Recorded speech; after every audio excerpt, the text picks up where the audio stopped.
మిత్రులారా, బేసికల్గా హక్కు అని అంటే నిర్వచనం ఉంది. మనం మొదలు పెట్టుకుందాం. హక్కు అంటే ఒక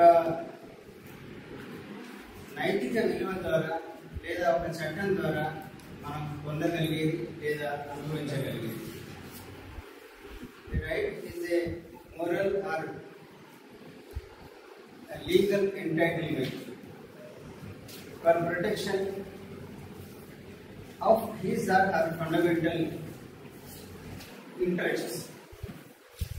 ఇది హక్కు అంటే ఒక సామాజిక అంగీకారం ద్వారా లేదా సామాజిక విలువ ద్వారా కానీ లేదా ఒక చట్టం ద్వారా కానీ మనం పొందగలిగేది, అనుభవించగలిగేది, తద్వారా మన జీవితాన్ని మెరుగుపరచుకోగలిగేటువంటి హక్కుగా మనం నిర్వచించుకోవచ్చు.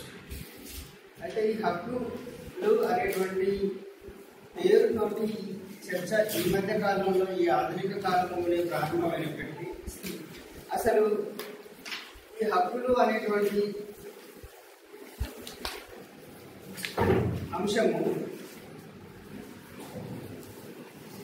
ఎప్పటి నుండి సమాజంలో ఉనికిలో ఉంది, ఇప్పుడు ఏ స్థితిలో ఉంది, ఇవి నేను కొద్దిగా బ్రీఫ్గా పరిచయం చేసే ప్రయత్నం చేస్తాను. అంటే ఈరోజు మనం కొన్ని హక్కులు అనుభవిస్తున్నాం, చాలా హక్కులు లేవు అని అనుకుంటున్నాం. అంటే సాధించుకోవాల్సింది చాలా ఉంది, చాలా తక్కువ మాత్రమే మనం అనుభవిస్తున్నాం అని అనుకుంటున్నాం. కానీ ఎప్పుడు ఇదే స్థితిలో ఉన్నామా? భవిష్యత్తులో ఎప్పటికీ ఇదే స్థితిలో ఉండకూడదు. ఇంతకంటే మెరుగైన హక్కుల కోసం అయితే మనం ఆకాంక్షిస్తున్నాం. అయితే సమాజం మొట్టమొదటి నుంచి ఇదే స్థాయిలో ఉందా, ఇంతకంటే మెరుగ్గా ఉందా, ఇంతకంటే అన్యాయంగా ఉందా అనేటువంటి ఒక చరిత్ర ఈ స్థాయికి మనం ఎలా చేరుకున్నాం, ఈరోజు ఈ మాత్రమైనా అనుభవించగలిగే స్థాయికి ఎలా చేరుకున్నాం అనేటువంటిది కూడా మనకు తెలిసి ఉండటం అవసరం. హక్కుల కార్యకర్తలుగా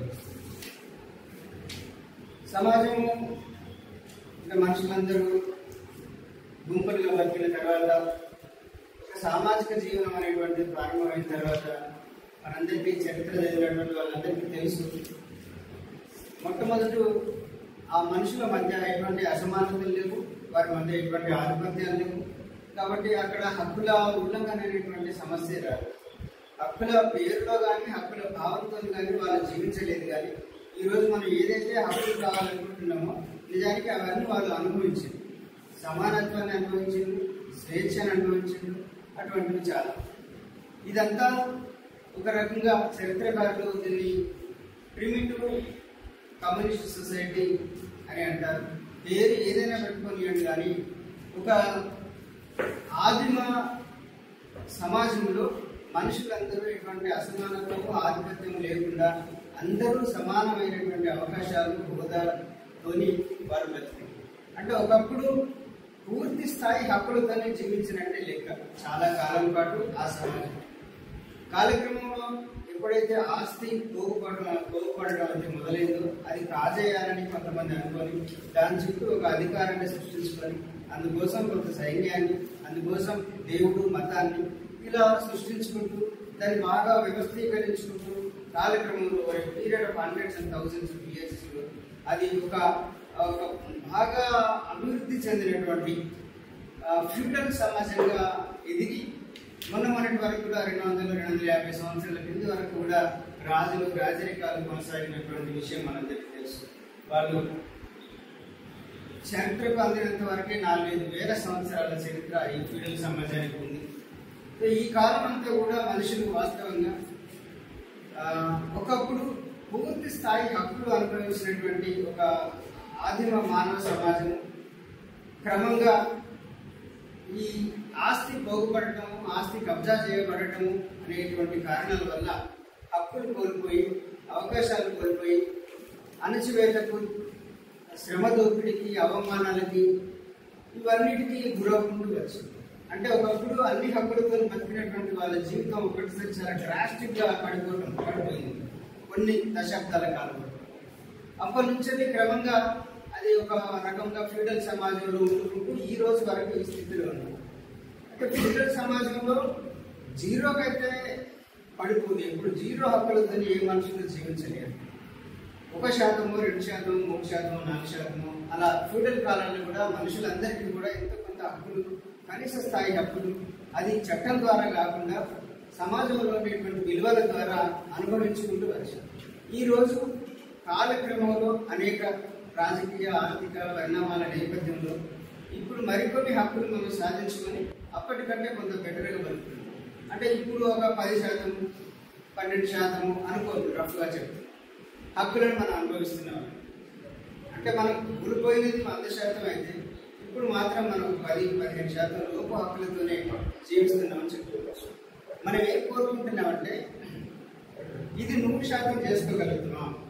ఎప్పుడైతే సమాజము ఒకప్పుడు అందరూ సమానంగా జీవించగలిగిందో అదే స్థాయికి ఎప్పటికైనా చేరుకోగలమా? అంటే మనుషులందరూ సమానం, అందరికీ సమానమైనటువంటి గౌరవం ఉండాలి, సమానమైనటువంటి అవకాశాలు ఉండాలి, గుర్తింపు ఉండాలి. అటువంటి సమాజంలో స్వేచ్ఛగా మనుషులు జీవించగలగాలి. ఆఫ్టర్ ఇది ఒకప్పుడు ఈ ఆదిమ సమాజం బ్రతికి కోల్పోయినటువంటి దాన్ని మనం ఈరోజు పెద్ద ఆకాంక్షగా పెట్టుకొని దానికోసం అనేక శ్రేణుల వాళ్ళు, అనేక సంస్థలు రకరకాలుగా ప్రయత్నాలు చేస్తున్నారు. హక్కుల రంగం ఒకనొక స్పెషలైజేషన్ అనుకుంటున్నారు. కేవలం హక్కుల సంస్థలతోటే మనుషులందరూ సమానత్వానికి రాదు. చాలా సామాజిక రంగాలలో, ఆర్థిక రాజకీయ రంగాలలో అనేక ఘర్షణలు, పోరాటాలు అవన్నీ జరగాలి. అందులో ఒకనొకటి హక్కుల రంగం.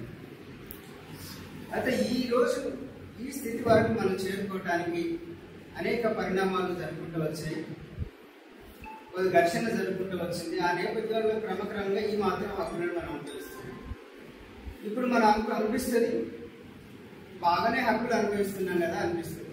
కానీ ఒకసారి కంపేర్ చేస్తుంటే ఈ రోజు బానిసలుగా ఒకప్పుడు బతికినటువంటి వాళ్ళందరూ కూడా ఇప్పటికీ ఆ బానిసలకు సంబంధించినటువంటి ఆ సంస్కృతితోటి, ఆ విలువలతోనే వాళ్ళు గుర్తింపబడటం, అవకాశాలు మిగతా వాళ్ళతో పోలిస్తే తక్కువగా ఉండటము అనేటువంటిది ఈ రోజు వరకు కూడా అమెరికన్ బ్లాక్స్ నుంచి మనం చూసి అర్థం చేసుకోవచ్చు.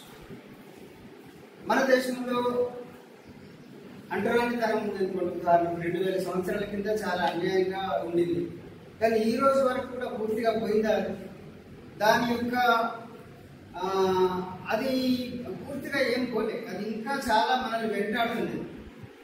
2000 సంవత్సరాల కింద మనుషులైతే ఈ వర్గం, అంటరాని వర్గం ఏదైతే ఉందో, ఎంత అన్యాయానికైతే గురైందో ఇంకా అన్యాయం ఇంకా కొనసాగుతున్నది, వెంటాడుతున్నది.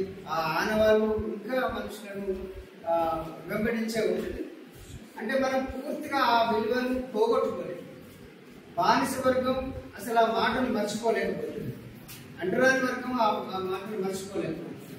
మహిళలు ఒకప్పుడు మనం ఇందాక అనుకున్నట్టుగా రకమైనటువంటి ఆదిమ మానవ సమాజంలో అసలు మాతృస్వరూప వ్యవస్థ లాగా మహిళలే పురుషుల కంటే కూడా ఎక్కువ గౌరవాన్ని కలిగి ఉండేది. తర్వాత క్రమంలో మిగతా మొత్తం సమాజంతో పాటు వాళ్ళకంటే మరీ అన్యాయంగా చాలా వేగంగా మహిళల హక్కులు పడిపోవడం అనేది జరిగింది. అప్పటి నుండి కొద్దిగా మార్పులు జరుగుతుంది. ఈ రోజు వరకు కూడా ఈ రోజు ఒక మేరకు హక్కులైతే అనుభవిస్తున్నప్పటికీ కూడా ఈ రోజు వరకు కూడా వంట గది నుంచి వాళ్ళు విముక్తం కాలేదు, పిల్లల బాధ్యత నుండి విముక్తం కాలేదు, పురుషుడితో పర్వాలేదు మేము సమానమే అనేటువంటి స్థితికి ఇంకా రాదు. అంటే ఒకప్పుడు హక్కులు కోల్పోయినటువంటి వర్గం, అట్లే శ్రామిక వర్గం గురించి చెప్పుకోవచ్చు. అన్నిటి మీద సమానమైన అధికారాలు కలిగి ఉన్నటువంటి వాళ్ళు క్రమంగా శ్రామికులుగా మారి వాళ్ళ శ్రమను ఇతరులు అనుభవిస్తూ ఉంటే చూస్తూ ఉండుకుంటూ వచ్చినటువంటి వర్గం ఈ రోజు కూడా అదే రకంగా శ్రమ చేస్తూ జీతాల కోసం, వేతనం కోసం, చాలీసాన వేతనాల కోసం బతుకున్నటువంటి పరిస్థితి. అంటే మనం ఇన్ని సంవత్సరాలు, 1000 సంవత్సరాల తర్వాత కూడా కోల్పోయిన హక్కులు కోల్పోయినటువంటి వర్గాలు ఇంకా ఆ పరిస్థితి నుండి విముక్తం కాలేదు. ఒక 10-15% మాత్రమే మార్పు వచ్చింది, కానీ ఇంకా ఆ ఆనవాళ్ళు, ఆ విలువలు వెంటాడుతూనే ఉన్నాయి. అయితే హక్కులు ఎలా సాధింపబడతాయి అనేటువంటి ఒక ప్రశ్న ఉంది. చాలా సహజంగా మనం వినేటువంటి సమాధానం ఏంటంటే పోరాటాల ద్వారానే హక్కులు వస్తాయి. పోరాటం ద్వారా హక్కులు అని అంటే మనం అనుకునేది ఏమిటంటే బాగా అన్యాయానికి, పీడనకు, అణచివేతకు గురైనటువంటి వర్గం పోరాడితే, తిరగబడితే, వాళ్ళ మీద అణచివేతను ప్రయోగిస్తున్న వర్గం మీద తిరగబడితే హక్కులు వచ్చినాయి అని చాలా మంది అర్థం చేసుకుంటారు. ఇది పూర్తిగా సత్యం కాదు. ఆచరణలో అలా జరగలేదు.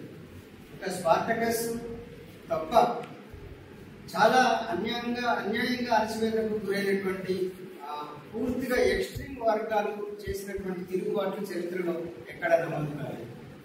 మన ఎరుకలో ఏ అంటరాని వర్గం కానీ లేదా శూద్రాలలో నిమ్న కులాల వర్గాలు కానీ బ్రాహ్మణీయ వర్గాలకు లేకపోతే ఫ్యూడల్ వర్గాల మీద తిరుగుబాటు చేసినటువంటి ఒక వర్గంగా తిరుగుబాటు చేసిన చరిత్ర అనేది లేదు. మహిళలు ఉన్నారు, సగం మంది ఉన్నారు. వాళ్ళు ఎప్పుడూ ఒక వర్గంగా పురుషాధిపత్యం మీద కానీ పురుషుల మీద వదిలిపెట్టండి, లేకపోతే మొత్తంగా సమాజం మీద ఆధిపత్యాన్ని కలిగినటువంటి వర్గం మీద కానీ వర్గంగా చేసిన తిరుగుబాటు ఏమీ లేదు. ఏదన్నా ఉంటే ఈ మధ్యకాలంలో ఈ ఆధునిక కాలంలో కొంత వచ్చినటువంటిదే కానీ చరిత్రలో అలా ఏమి జరగలేదు. మరి ఎట్లా హక్కులు వచ్చినాయి అని కనుక చూస్తే నా అబ్జర్వేషన్ ఏంటంటే ఈ పరస్పర విరుద్ధమైనటువంటి సంబంధంలో ఉండి ఎక్కువగా అన్యాయానికి గురైనటువంటి పీడనకు గురైనటువంటి వర్గం కాకుండా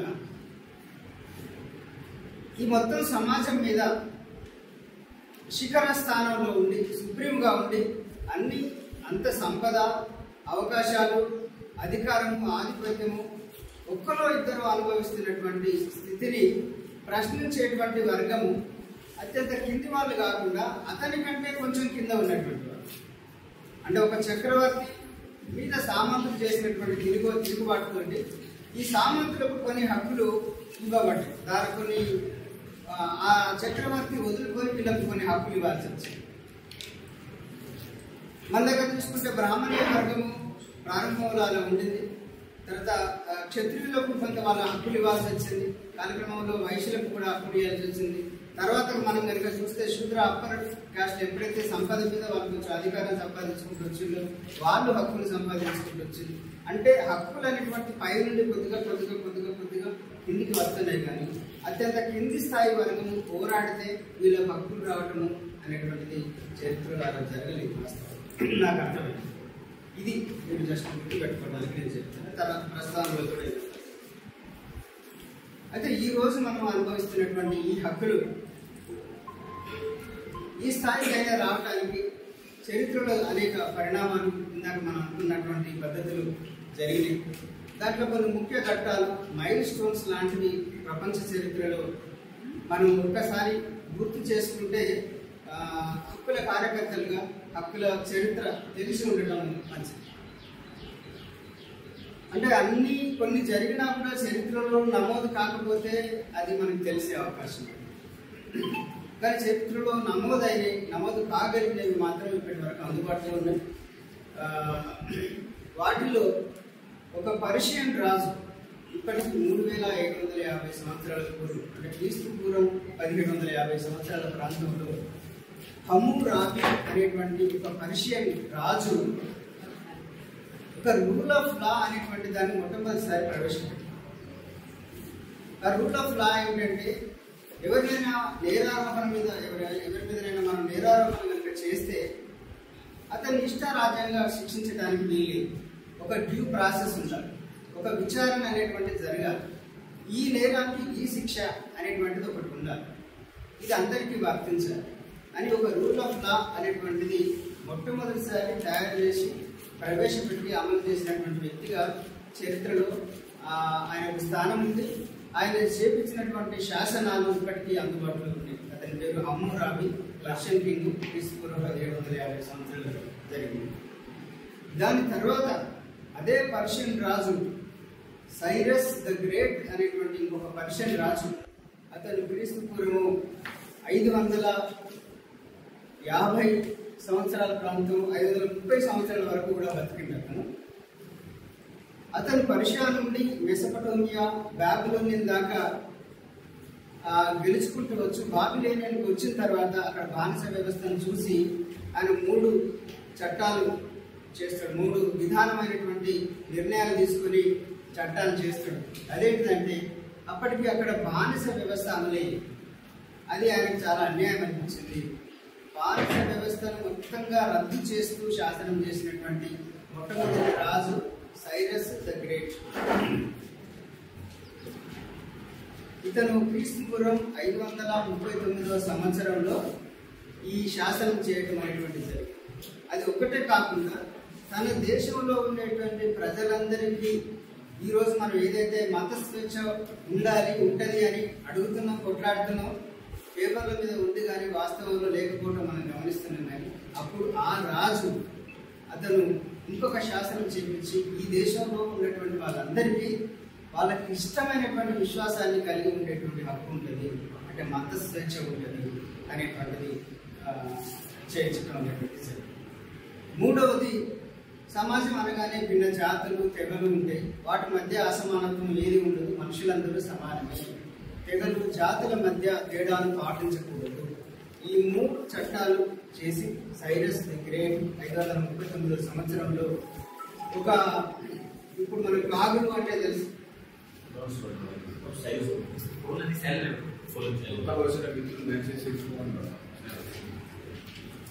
ఈ సైరస్ అనేటువంటిది ఇది 539 సంవత్సరం కాబట్టి అతను పరిచయం బాబులేకపోయినా అప్పటికి ఇంకా ముస్లిం సమాజం ఉంది. తర్వాత కాలంలో ఈ దేశాలు ముస్లింలుగా మారినాయి, కానీ అప్పుడు ముస్లిం మతం అనేది లేదు. అతను ఈ 3 చట్టాలు, బానిస వ్యవస్థలో విధానాన్ని రద్దు చేయటము, మత స్వేచ్ఛను కల్పించటము, జాతి తెగల మధ్య తేడాలు పాటించకుండా ఉండాలి అనే 3 శాసనాలు ఈ రోజుకి ఆదర్శాలు వాస్తవానికి అవి అతను చేయటం అనేది జరిగింది. వాటిని ఒక కాగు లాంటి ఒక సిలిండర్ను తయారు చేసి మట్టితోటి దాన్ని రాపించి దాన్ని కాల్చి అతని దేశంలో ఉన్నటువంటి అన్ని గ్రామాలకు పంపించడం జరిగింది. ఇప్పటికీ శిలాజాలు లాంటివి ఆధారాలు ఉన్నాయి, వాటిని సైరస్ సిలిండర్ అని పిలుస్తారు. వాటిని ఐక్యరాజ్య సమితి కూడా గుర్తించి, అది గుర్తించినటువంటి అనేక భాషల్లోకి ఈ సైరస్ చేసినటువంటి శాసనాలను అనువదించి ఐక్యరాజ్య సమితి కూడా పెట్టడం జరిగింది. కాలక్రమంలో తర్వాత అవే ఈ రోజుకు పాటించదగ్గ చట్టాలుగా ఉండటం వల్ల ఇప్పటికీ హక్కుల రంగానికి సంబంధించి సైరస్ చాలా ప్రముఖుడిగా ఉంది. అయితే మనం ఇందాక అనుకున్నట్టుగా క్రీస్తు పూర్వం 1750లో ఒక ప్రయత్నం జరిగినప్పటికీ రూల్ ఆఫ్ లా లాంటిది, సైరస్ 539వ సంవత్సరంలో ఇటువంటి ప్రయత్నాలు చేసినప్పటికీ మళ్ళీ తదనంతర కాలంలో ఆయా దేశాలలో కానీ ప్రపంచవ్యాప్తంలో కానీ దాని కొనసాగింపు లేకపోవడం మనం గమనించవచ్చు. ఎందుకంటే స్పోరాడిక్గా అక్కడక్కడ కొన్ని అనేక స్థానిక వివిధ సామాజిక ఆర్థిక కారణాల వల్ల కావచ్చు, లేదా వాళ్ళు నేర్చుకున్నటువంటి భావజాలం వెలుగులో కావచ్చు, కొన్ని ప్రయత్నాలు చేసినప్పటికీ అవి స్థిరంగా పరిపాలనలో కొనసాగేటి కాకుండా పోయినాయి. అవి జస్ట్ చరిత్రలో ఒక స్పోరాడిక్ సంఘటనలుగా మిగిలిపోయి మళ్ళీ తర్వాత మళ్ళీ అదే ఫ్యూడల్ వ్యవహారము, మళ్ళీ బానిస వ్యవస్థ కొనసాగింది. ఇక మన దగ్గర భారతదేశంలో బానిస వ్యవస్థ పూర్తిగా లేకపోయినా ఆనవాళ్ళు అయితే ఉన్నాయి. స్థూలంగా దీన్ని ఒక భారతదేశ సమాజాన్ని ఒక సేవక వ్యవస్థతో కూడిన సమాజం అని అనవచ్చు నాకు అనిపిస్తుంది. ఎట్లయితే మనం గ్రీకు బానిసలు ఉన్నటువంటి దాన్ని బానిస వ్యవస్థలు లేదా బానిస సమాజం అని అనుకుంటాము, భారతదేశంలో కుల వ్యవస్థ వల్ల శూద్రులందరినీ సేవకులుగా పేరు పెట్టి ఇంతమంది మాకు సేవకులు అని ఆ సమాజం కొన్ని వేల ఏళ్ల పాటు నిర్దేశించి అమలు చేయించుకున్నది. కాబట్టి సేవకులతో కూడినటువంటి ఒక సమాజంగా భారతదేశం ఉన్నది అని అనుకోవచ్చు. బానిస వ్యవస్థ కంటే కొద్దిగా మెరుగుకోవచ్చు, కానీ ఇది ఆ రకంగా మొత్తానికి ఇతరులకు సేవకులుగా ఉపయోగపడటం తప్ప ఇతరులతో సమానంగా గౌరవం పొందినటువంటి చరిత్ర భారతదేశం లేదు చాలా దేశాల్లో. ఇదే మిగతా దేశాలలో కూడా మోరార్లెస్ అట్లాగే జరిగింది. ఇక స్త్రీలు ఈ బానిసలకు ఇంకా బానిసలుగా ఒక భారతదేశంలోనే మొత్తం అంతా కూడా కొనసాగుకోవచ్చు.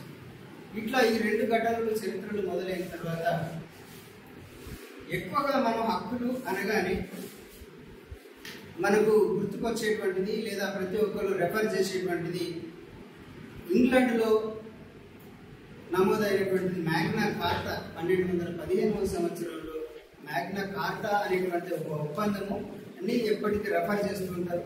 అది కాలక్రమంలో చాలా హక్కుల రంగంలో అనేక సందర్భాలలో అదొక రెఫరెన్స్గా అది ఉపయోగపడుతుంటుంది. మ్యాగ్నా కార్టా ప్రస్తావన లేకుండా హక్కుల చర్చ ఎక్కడ ఉంటుంది. అయితే మ్యాగ్నా కార్టా అనేటువంటిది వాస్తవంగా చాలా ఇంట్రెస్టింగ్ ఉంటుంది.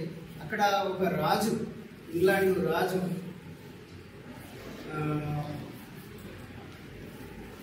వాడి పేరు జాన్. అప్పటికి ఒక యుద్ధం చేస్తాడు ఆ ప్రాంతంలో. ఆ యుద్ధంలో ఓడిపోతాడు, వాడి సంపాదంతా అయిపోతుంది. అతను ఆయన కింద వాడు ఒక చక్రవర్తి అనుకోండి. ఆయన కింద ఉన్నటువంటి బ్యారెన్స్, ఇతర లార్డ్స్, చిన్న చిన్న సామంతులు అందరి మీద విపరీతమైన ట్యాక్సీలు వేసుకుంటూ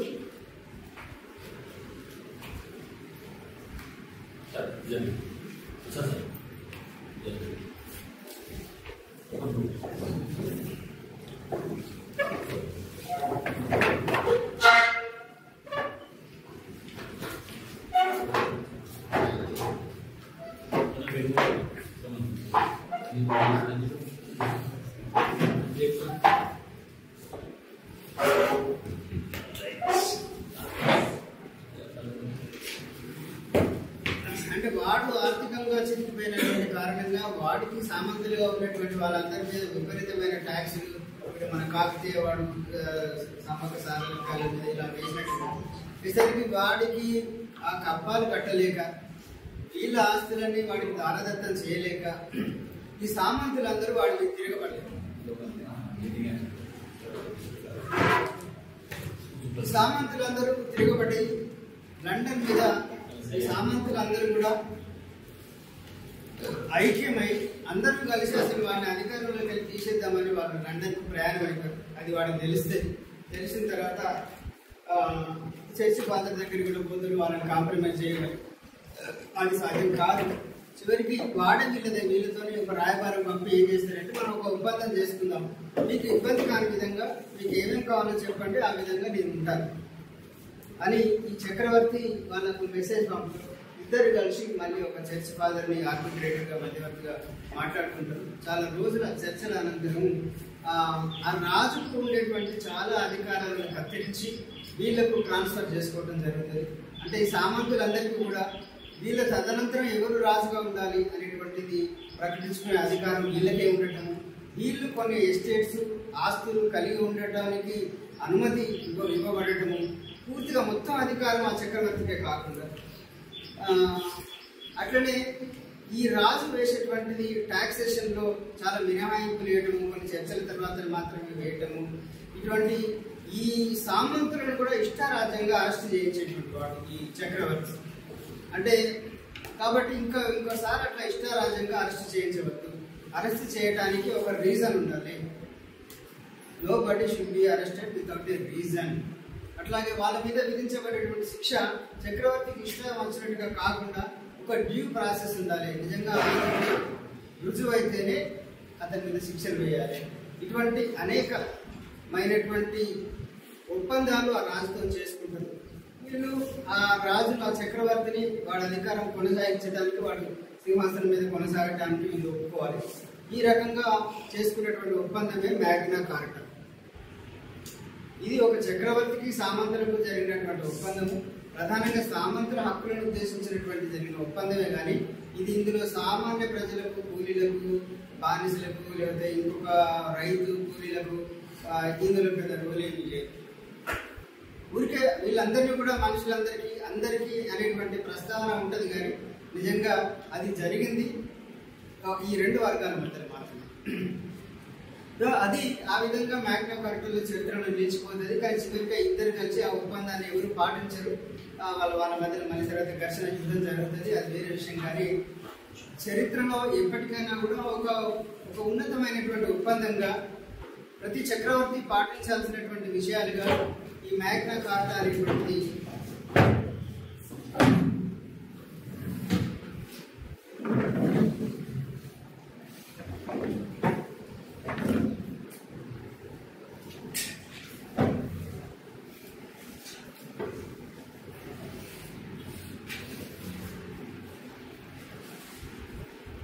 ఉండిపోతుంది. ఇది కూడా ఈ మ్యాగ్నా కార్టా అనేటువంటిది మానవ హక్కుల రంగంలో వాస్తవానికి అది సామంతులు అంటే బ్యారెన్స్ అని అంటారు, వాళ్లకు చక్రవర్తికి మధ్య జరిగినటువంటి ఒప్పందం అయినప్పటికీ కూడా ఇందులో కొన్ని సార్వత్రిక విలువలు ఉన్నాయి. ఎవరిని కారణం లేకుండా అరెస్ట్ చేయకూడదు, ఎవరిని ఒక డ్యూ ప్రాసెస్ లేకుండా విచారణ జరపకుండా శిక్షలు వేయకూడదు, ఎవరి ఆస్తులు ఇష్టారాజ్యంగా తీసుకోవడానికి వీల్లేదు అనేటువంటిది. అంటే చక్రవర్తి మోనోపలి నుండి క్రమంగా హక్కులు మిగతా వాళ్ళకు ఇవ్వటం, ట్రాన్స్ఫర్ చేయడం అనేటువంటి క్రమంగా జరిగినటువంటి ఒక ఘట్టంగా అది మ్యాగ్నా కార్టా అయిపోతుంది. తదనంతరం 1689లో ఇంగ్లాండ్ బిల్ ఆఫ్ రైట్స్ అనేటువంటిది కూడా వాళ్ళ రాజ్యాంగం లాంటిది. అది ఇంగ్లాండ్ బిల్ ఆఫ్ రైట్స్ 1689లో జరిగింది. అది ఈ 1689 సందర్భంలో జరిగినటువంటిది కూడా మానవ హక్కుల రంగంలో అతి కీలకమైనటువంటి ఒక ఘట్టం. ఈ సందర్భంగా కూడా చక్రవర్తిని జేమ్స్ II అనేటువంటి వాడిని కూలదోసి వేరే ఒక నామమాత్రపు 2 రాజులకు అధికారం ఇచ్చి ఇంకా ఇక నుండి ఇంగ్లాండ్ రాజుల చేత పరిపాలింపబడదు, ఇక నుండి పార్లమెంటు చేత పరిపాలింపబడుతుంది అని చేసుకున్నటువంటి ఒప్పందం అది ఇంగ్లాండ్ బిల్ ఆఫ్ రైట్స్ అని అంటారు. అంటే ఫ్యూడల్ రాజుల మీద పెట్టుబడిదారులు చేసి తిరుగుబాటు చేసి సోకాలు విప్లవాలు చేసి అధికారాన్ని ఫ్యూడల్ రాజుల నుంచి వెళ్ళి గుంజుకున్నటువంటి దశ అది 1689లో ఇంగ్లాండ్లో జరుగుతుంది. ఆ సందర్భంగా చేసుకున్న ఒప్పందమే బిల్ ఆఫ్ రైట్స్ ఉంటుంది.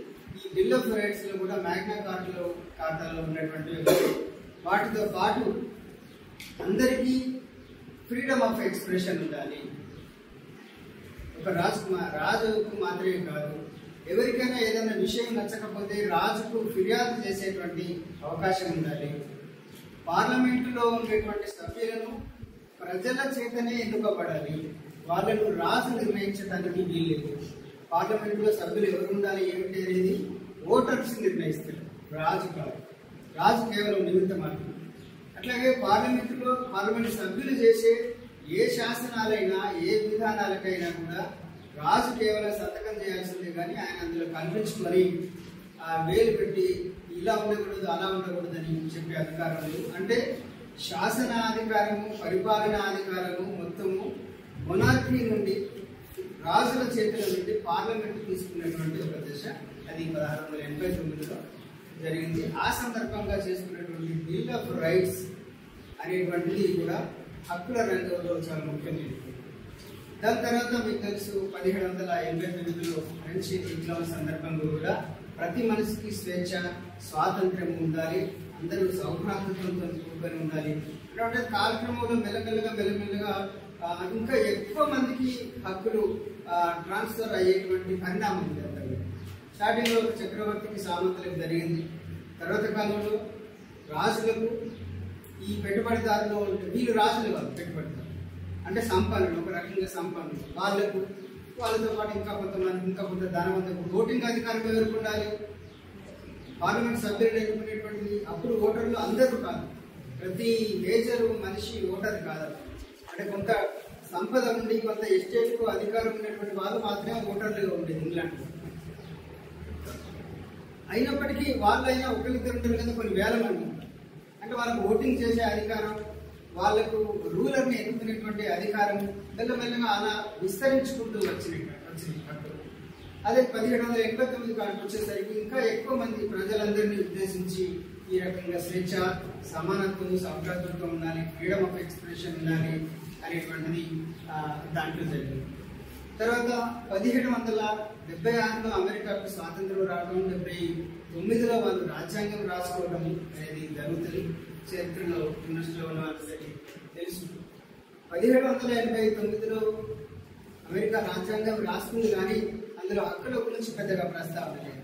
ఒక 2 సంవత్సరాల తర్వాత వాళ్ళు United States bill of rights 1689లో ఎట్లయితే ఇంగ్లాండ్ బిల్ ఆఫ్ రైట్స్ ఇచ్చిందో 1791లో యుఎస్ బిల్ ఆఫ్ రైట్స్ అనేది ఒకటి రాసుకొని అమెరికా రాజ్యాంగానికి ఒకటేసారి 10 సవరణలు చేస్తారు. ఆ 10 సవరణలే యుఎస్ బిల్ ఆఫ్ రైట్స్ అంటారు, దాన్ని 10 కమాండ్మెంట్స్ అంటారు. ఇవి కూడా ఈ రకమైనటువంటి హక్కులనే ప్రస్తావిస్తాను. ప్రతి ఒక్కరికి మాట్లాడే హక్కు ఉండాలి, ఓటు వేసే హక్కు ఉండాలి, తర్వాత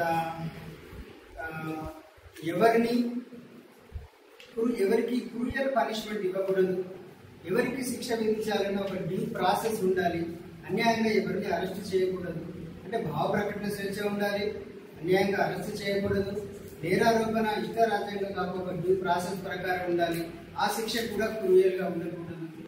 ఇటువంటివన్నీ కూడా ఈ యుఎస్ బిల్ ఆఫ్ రైట్స్ లో కూడా వస్తాయి.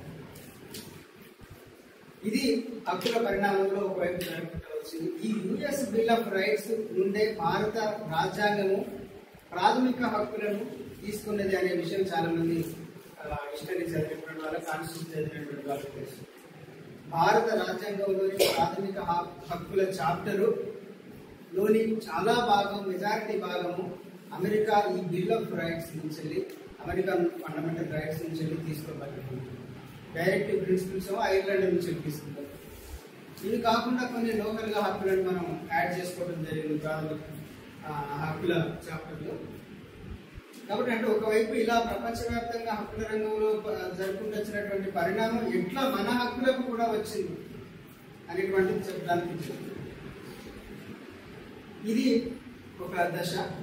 అయితే వీటిలో ఎక్కడ కూడా చూడండి, ఓటు వేసే హక్కు, మనుషులందరూ సమానమే, అందరికీ జీవించే హక్కు ఉంటుంది, ఎవరిని అన్యాయంగా శిక్ష విధించకూడదు, క్రూయల్ పనిష్మెంట్ ఉండకూడదు, ఇటువంటివే ఉన్నాయి. ఎవరి ఆస్తిని ఇష్టారాజ్యంగా గుంజుకోకూడదు. అంటే మనిషికి జీవించే హక్కు ఉంటుంది, గౌరవంగా జీవించే హక్కు ఉంటుంది, పాలకులను ఎన్నుకునే హక్కు ఉంటుంది, పాలకులుగా పోటీ చేసే హక్కు ఉంటుంది, ఇటువంటివే. కానీ ఇందులో ఇవన్నీ చూడండి, ఇవన్నీ చూస్తే మనకు ఇందులో కామన్ మ్యాన్కి సంబంధించిన పెద్ద హక్కులు మనకి, ఒక కార్మికునికి శ్రమకు తగ్గ ఫలితం రావాలనేటువంటిది ఈ హక్కుల మొత్తం చరిత్రలో ఇందాక అనుకునేటువంటి దాంట్లో ఎక్కడ ఉంది. స్త్రీలందరూ సమానంగా చూడబడాలి అనేటువంటి ఈ మొత్తం ఇందాక మనం అనుకున్న సోకాల్ మ్యాగ్నా కార్టు నుంచి ఇప్పటి వరకు కూడా ఇక్కడ ఏది ఉండదు. ఇవన్నీ ఎట్లా వచ్చినాయనంటే ఇందాక మనం అనుకున్నటువంటి అంటే ఈ పాశ్చాత్య దేశాలు పారిశ్రామిక విప్లవం నేపథ్యంలో డెవలప్ అయినటువంటి హక్కులన్నింటినీ కూడా సివిల్ అండ్ పొలిటికల్ రైట్స్ అంటే పౌర రాజకీయ హక్కులు మాత్రం. వీటిల్లో ఆర్థిక, సామాజిక, సాంస్కృతిక హక్కుల ప్రస్తావనే ఉంది. అంటే మనుషులందరూ ఆర్థికంగా సమానంగా ఉండాలని కానీ, వాళ్ళందరికీ కనీసం కొంత ఆస్తి ఉండాలని కానీ, పనిచేసే హక్కు ఉండాలని కానీ, పని చేస్తే సరైన జీతం రావాలని కానీ, కనీసం అందరికీ ఒక ఇల్లు ఉండాలి, కనీసం ఒక నివాసం ఉండాలని కానీ, స్త్రీలందరూ సమానంగా చూడబడాలి, వాళ్ళు కూడా మగవాళ్ళతో పాటు ఓటింగ్ హక్కులో పాల్గొనాలి అనేటువంటిది దాని ఉండదు.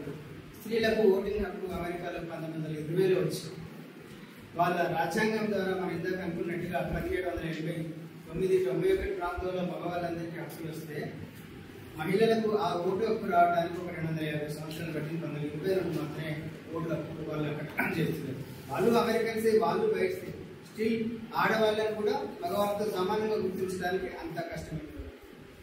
అవన్నీ కూడా మనం అనుకునేటువంటి అవన్నీ కేవలం పౌర రాజకీయ హక్కులే కానీ దాంట్లో ఆర్థిక, సామాజిక, సాంస్కృతిక హక్కులు అనేటువంటివి అవి తిరిగి మానవ హక్కుల భావనలోకి ఎట్లా వచ్చాయంటే ఎప్పుడైతే కమ్యూనిస్టు దేశాలలో పోరాటాలు అయితే పెరిగినాయో, రష్యాలో, చైనాలో, ఇతర తూర్పు యూరప్ దేశాలలో, ఇంకా అనేక ఆసియన్ దేశాలలో ఈ కమ్యూనిజం ప్రేరణతోటి ఇక్కడ ఏదో జరుగుతుంది, మనుషులందరికీ ఎవరికి అన్నంతో ఆ అన్నం లేక చనిపోయే పరిస్థితి లేదు, ఎవరికి నిల్వ నీడ లేకుండా ఉండేటువంటి పరిస్థితి లేదు, అందరు మనుషులందరూ సమానమైనట అనేటువంటి భావన ఎప్పుడైతే ప్రపంచవ్యాప్తంగా పెరుగుతున్నదో, అంటే ఒక రకంగా కమ్యూనిస్టు భూతం ప్రపంచాన్ని, యూరోప్ను ఆవరిస్తున్నది అని అనుకున్నారో వాళ్ళందరూ క్రమంగా భయపడుతూ మేము కూడా ఆర్థిక, సామాజిక, సాంఘిక హక్కులు కల్పిస్తామని కొన్ని సవరణలు చేసుకుంటూ వచ్చాం. అని ఇప్పుడు మన భారతదేశం కాడికి వచ్చేసరికి ఏంటంటే పౌర రాజకీయ హక్కులు ప్రాథమిక హక్కుల చాప్టర్లో ఉంటాయి. సామాజిక, ఆర్థిక, సాంస్కృతిక హక్కులు దాదాపుగా మనకు ప్రాథమిక హక్కులు కానే కావు. అవన్నీ ఆదేశిక సూత్రాలు. సంపద వికేంద్రీకరించబడాలి, సంపద పడకూడదు, మనుషులందరూ సమానంగా ఆర్థికంగా, సామాజికంగా ప్రజాస్వామ్యాన్ని, సమానత్వాన్ని సాధించాలి అనేటువంటిది ఒక లక్ష్యంగా ఆదేశిక సూత్రాలలో ఉంటుంది. కానీ అది మనకు హక్కు రాదు. అందుకే ఈ రోజుకు కూడా మనకు పని హక్కు లేదు. నేను మనిషిని, నేను పలానా పని చేయడానికి సిద్ధంగా ఉన్నా, నాకు పని కావాలి, అది లేకపోతే నాకు ఆహారం దొరకదు అని నువ్వు ఇంత మొత్తుకున్నా అది నీ హక్కు కాదు. నాకు గుడిసె కూడా లేదు నివసించడానికి, కనీసం నాకు గుడిసె అయినా ఏర్పాటు చేయండి ఈ కంప్యూటర్ కాలంలో అని నువ్వు అడిగితే, ఎందుకంటే నీకు ఆ హక్కే లేదు, అది ప్రాథమిక హక్కు కాదు.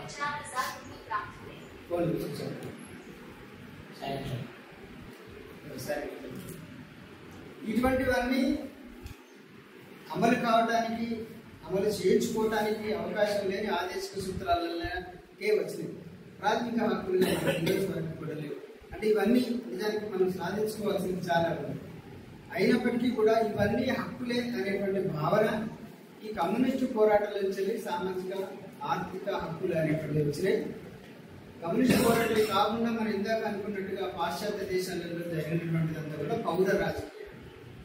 ఈ పౌర రాజకీయ హక్కులు, సామాజిక ఆర్థిక హక్కులు మాత్రమే కాదు, అసలు ప్రతి మనిషిని సమానంగా గుర్తించగలిగితే, మనుషులందరూ ఒకటే అనుకుంటే, అంబేద్కర్ పరిభాషలో ప్రతి మనిషికి ఒకే విలువ ఉంది అని అనుకుంటే, రేపు ఇంకా ఏ హక్కు వచ్చినా, ఏ డిమాండ్ వచ్చినా, ఎవరు మేము కూడా మనుషులే, మాకు హక్కు లేదు, మీరు ఎందుకు గుర్తించలేరు అని అన్నా కూడా దాన్ని ఇన్కార్పొరేట్ చేసుకొని మానవ హక్కుల పరిధిలోకి తీసుకొచ్చేటువంటి అవకాశంతో కలిగి పౌర రాజకీయ హక్కులు, ఆర్థిక సామాజిక హక్కులు, మనుషులందరూ సమానమైనటువంటి భావన, ఈ మూడు కలిసి ఈరోజు మానవ హక్కులుగా గుర్తింపబడుతున్నాయి ప్రపంచవ్యాప్తంగా కూడా. రాజ్యాంగాలలో అట్లా పూర్తిగా లేకపోయినా కూడా హక్కుల రంగంలో, హక్కుల చర్చలలో కార్యకర్తలు అందరూ మాత్రం అలాంటి వాళ్ళందరూ కూడా ఈ మూడు మనుషులందరికీ కావాల్సినటువంటి హక్కులే అన్నమాట. ఇది ప్రపంచవ్యాప్తంగా హక్కుల రంగంలో జరుగుతూ వచ్చినటువంటి పరిణామం. భారతదేశంలో కాలక్రమంలో కూడా మన దగ్గర ఆర్థిక పోరాటాల కంటే సామాజిక సాంస్కృతిక అణచివేత నుంచి కొంత ప్రయత్నాలు జరిగినటువంటి విషయం మనందరికీ తెలుసు. బుద్ధుడి కాలం నుంచి తర్వాత కాలంలో భక్తి ఉద్యమాల కాలంలో, మధ్య యుగాలలో కూడా పోరాటాలుగా కాకపోయినా కూడా ఇది న్యాయము, ఇలా ఉంటే బాగుంటుంది, అది అన్యాయము, అది ఏమంత బాగలేదు, ఈ రకమైనటువంటి ఒక భావజాల ప్రచారం అప్పుడు జరిగింది. తర్వాత కాలంలో తమిళనాడులో బ్రాహ్మణ వ్యతిరేక పోరాటం వచ్చినటువంటి విషయం మీకు అందరికీ తెలుసు. అది కూడా చేసింది బ్రాహ్మణుల చేత చాలా అన్యాయానికి గురవుతున్నటువంటి హిందూ కులాల వాళ్ళు, స్త్రీలు, అంటరాని వాళ్ళు కాదు, శూద్ర సంపన్న కులాలు బ్రాహ్మణ వ్యతిరేక ఉద్యమంలో ప్రధానంగా పాల్గొని చాలా హక్కులు సాధించుకొని తర్వాత అక్కడితో ఆగిపోయింది. సో ఈ విధంగా హక్కుల చరిత్ర మొదలైంది. తర్వాత కాలంలో పెరియారు, అంబేద్కర్, మన దగ్గర భాగ్యరెడ్డి వర్మ, ఇలా అనేక మంది అనేక ప్రయత్నాలు చేస్తూ రావడం వల్ల సామాజిక రంగంలో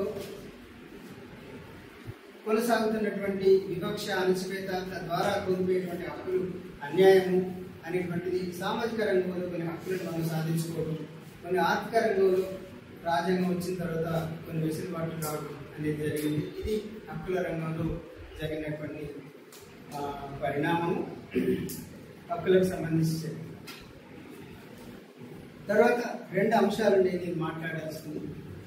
భారతదేశంలో ఎన్ని పౌర హక్కుల సంఘాలు ఉన్నాయి, వాటికి మనకు డిఫరెన్స్ ఏంటిది ఒక అంశం. రెండవది, మానవ హక్కుల వేదిక ప్రధానంగా దేని మీద ఫోకస్ చేస్తుంది, దేని మీద పని చేస్తుంది. ఈ రెండు విషయాలు కంటిన్యూ చెప్పిన ఈ మధ్యలో జరిగినటువంటి ఇప్పటి వరకు జరిగినటువంటి దాని మీద ఏమన్నా క్వశ్చన్స్ కానీ ఏదన్నా చెప్పండి. ఏమన్నా అంటే నేను మాట్లాడేది దాంతో మీరు ఏమైనా కరెక్షన్స్ చేయదలుచుకున్నా, లేకపోతే ఏమైనా సవరణ ఇంకా ఏమైనా యాడ్ చేయదలుచుకున్నా, లేకపోతే క్వశ్చన్ వేయదలుచుకున్నా, ప్రశ్నించదలుచుకున్నా ఎవరి రహస్యంగా ఇష్టానుసారంగా ఇవ్వడం అనేది గుంజుకోవడం, వాళ్ళకి దాని మీద ఎటువంటి హక్కు తెలియని అర్థం. అయితే ఇదే కాకుండా మన మూడు భూములు ఉన్నాయి కదా, మూడు భూములను మన మూడు భూములను ఎందుకని వాళ్ళు ప్రభుత్వం వాళ్ళు గుంజుకుంటారు. ప్లస్ ఒక స్టేట్మెంట్ ఉంటుంది సార్, గవర్నమెంట్ భూములన్నీ భూమి లేని పేదవాళ్ళని ఒక స్టేట్మెంట్ ఉంటుంది సార్. అది అయితే ఇప్పుడు మీరన్నా ఈ ఎవరి ఆస్తి భూమి లేని పేదవాళ్ళకే ఒక స్టేట్మెంట్ ఉంటుంది సార్. అయితే ఇప్పటి వరకు నేను అన్నది ఈ ఎవరి ఆస్తిని ఎవరికి ఇవ్వద్దు, రైట్ లేదని అన్నారు కదా. అయితే ఈ మూడు భూముల్లో ఏ విధంగా అమలు చేసుకోవచ్చు?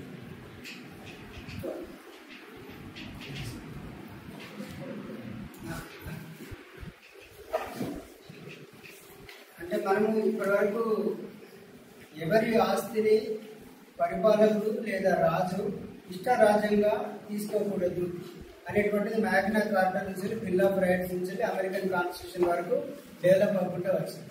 అది ఒక రకంగా రాజుకు మాత్రమే ఉండినటువంటి ఒక సంపద మీద అధికారాన్ని ఇతరులు కూడా పొందేటువంటి ప్రయత్నంలో భాగంగా వాళ్ళ ఆస్తి హక్కును పెంపొందించుకోవడానికి చరిత్రలో వచ్చినటువంటి డిమాండ్, వాళ్ళు సాధించుకున్నటువంటి హక్కు అలా వచ్చింది. ఆ సందర్భంగా ఈ మాట వస్తుంది, ఇంకో ఎవరి ఆస్తిని రాజు తీసుకోకూడదు అని. సరే, ఇప్పుడు మీరు అడిగిన దానికి మాత్రము మీరు అన్న దాంట్లో రెండు ఉన్నాయి. ప్రభుత్వ భూమి అంటే పేదల భూమి కదా అని వాస్తవమే. అది ఇంకా చట్టపరంగా చూస్తే ఎవరికి చెందని భూమి అంతా కూడా ప్రభుత్వ భూమేనా అంటే ప్రభుత్వం సొంతం అయిపోతుందా? ఏమైనా చేసుకోవచ్చా? ఒక భూమికి, ఎవరికి చెందని భూమికి ప్రభుత్వానికి ఏ మేరకు అధికారం ఉంటుంది? అంటే ఒక ట్రస్టీగా మాత్రమే ఉంటుందా, లేకపోతే అది పూర్తిగా ఎవరికి పడితే వాళ్ళకు దారాదత్తం చేయడానికి, తక్కువ ఎక్కువ అమ్ముకోవడానికి అట్లా ఉంటుంది అనేది కనుక మనం చూస్తే అది ఇంకా చట్టపరంగా క్లారిటీ లేదు. దాంట్లో సుప్రీంకోర్టులో కూడా చాలా చర్చలు అవి జరిగినటువంటి ఉన్నట్టుంది. కానీ మనం మోరల్గా కనుక చూస్తే భూమి అనేది ఒక ప్రకృతి సంపద. గాలిలాగా, నీళ్ళలాగా, సముద్రం నీళ్ళు, నదులలో నీళ్ళు ఎట్లా ఉండదు, భూమి కూడా అంతే ఒక సహజ సంపద. అడవులు కూడా ఒక సహజ సంపద. దాంట్లో ఈ భూమి మీద ఉండేటువంటి ప్రతి జీవరాశికి హక్కు ఉంటుంది. ఒక మనిషికి కూడా ఏం కాదు. మనుషులందరూ జంతువులకు హక్కు లేకుండా మనం వాడు చేస్తున్నాం, కానీ నిజానికి వాటికి కూడా హక్కు ఉంటుంది. వాటి గురించి మాట్లాడటం లేదు లేదు. ఇక మనుషులకైతే తప్పకుండా హక్కు ఉంటుంది. అందరికీ చెందాల్సిన ప్రకృతి వనరులన్నీ కూడా. అసలు ఆ ప్రకృతి వనరుల మీద కొంతమంది ఆధిపత్యము మొదలైన కానుంటే కదా అసలు సమస్యలన్నీ వచ్చినాయి. ఇప్పటికీ కూడా ఏదైనా ప్రభుత్వ భూమి కనుక ఉంటే భూమి లేని వాళ్లకు ఒక ఆదాయ వనరుగా, జీవనోపాధిగా చూపించిన తర్వాతనే వేరే సంపన్నులకు పారిశ్రామిక అవసరాల కోసం ఇవ్వడం న్యాయం. జీవనాధారాలకి ఇస్తే చాలా కుటుంబాలు, వేల కుటుంబాలు బాగుపడుతుంది. ఒక పారిశ్రామికవేత్తకు ఇప్పుడు ఇథనాల్ ఫ్యాక్టరీకి ఇచ్చినాను 500 ఎకరాలు, వాడు ఒక్కటి లాభపడుతుంది. అంటే ప్రిన్సిపల్గా న్యాయం మాత్రం మొదటిదే, లేని వాళ్ళకి ఇవ్వాలి. కానీ అది హక్కుగా మాత్రం చట్టాలలో ఎక్కడ లేదు, ప్రజలకే చెందుతుంది. ఇక పోడు భూములను ఎందుకు పుంజుకుంటున్నారు అని అంటే, పోడు భూములు అనేటువంటిది భూమి లేనటువంటి వాళ్ళు పోడు కొట్టుకొని వ్యవసాయం చేయటం అనేటువంటి చరిత్రలో జరుపుకుంటూ వచ్చింది. ఇవాళ కూడా కాదు అది. వాళ్ళకు అడవి అనేటువంటిది అదే ఊరు, అదే అన్ని వాళ్ళకు దానికి సరిహద్దులు కూడా తెలివై, పక్షులకు కదా ఎక్కడి నుంచి ఎక్కడికి పోవాలనేది ఉంటాయి కదా, వాటికి ఏం సరిహద్దులు ఉండవు. అడవిలో ఉండేటువంటి వాళ్ళకి కానీ అన్ననే వ్యవసాయం చేసుకున్నారు, అన్ననే హంటింగ్ అండ్ గ్యాదరింగ్ చేసుకుంటూ వచ్చింది. ప్రభుత్వాలు ఎంటర్ అయిన తర్వాత ఇది వాళ్ళ భూమి, ఇది నా భూమి, నువ్వు ఇక్కడికే ఉండాలి అనేటువంటి తర్వాత వచ్చినట్టు. సరే, అయినప్పటికీ కూడా భూమి లేనటువంటి వాళ్ళు పోడు కొట్టుకొని సాగు చేసుకుంటూ వచ్చిండ్రు.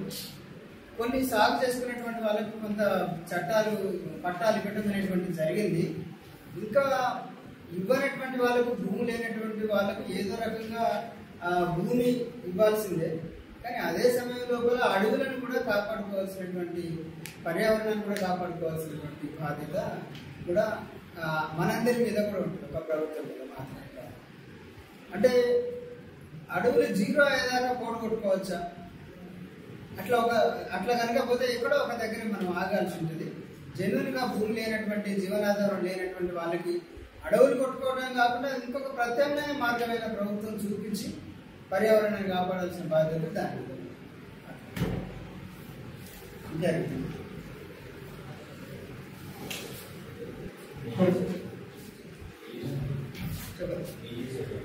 ప్రజలకు స్వేచ్ఛాభావం అనేది చెప్పాలి. రెండు సంఘాలు ఉన్నాయి. సంఘాలు స్వేచ్ఛ, ప్రజలకు స్వేచ్ఛ అనేది ఉన్నదా లేదా? రెండు సంఘాలు ఉన్నాయి. రెండింటి మధ్య తేడా ఏంటి అంటున్నారు. లేకపోతే ఈ సంఘాలు ఉన్నా ఉండకుండా ప్రజలకు స్వేచ్ఛ ఉండకపోవడం అనేది అది వేరే చర్చ. తేడా వీళ్ళ మధ్య తేడా అయింది. ఏది కరెక్ట్? ఓకే, అది ఇప్పుడు మన టాపిక్ అది. Next topic. సరే, నేను వెళ్ళిపోతాను.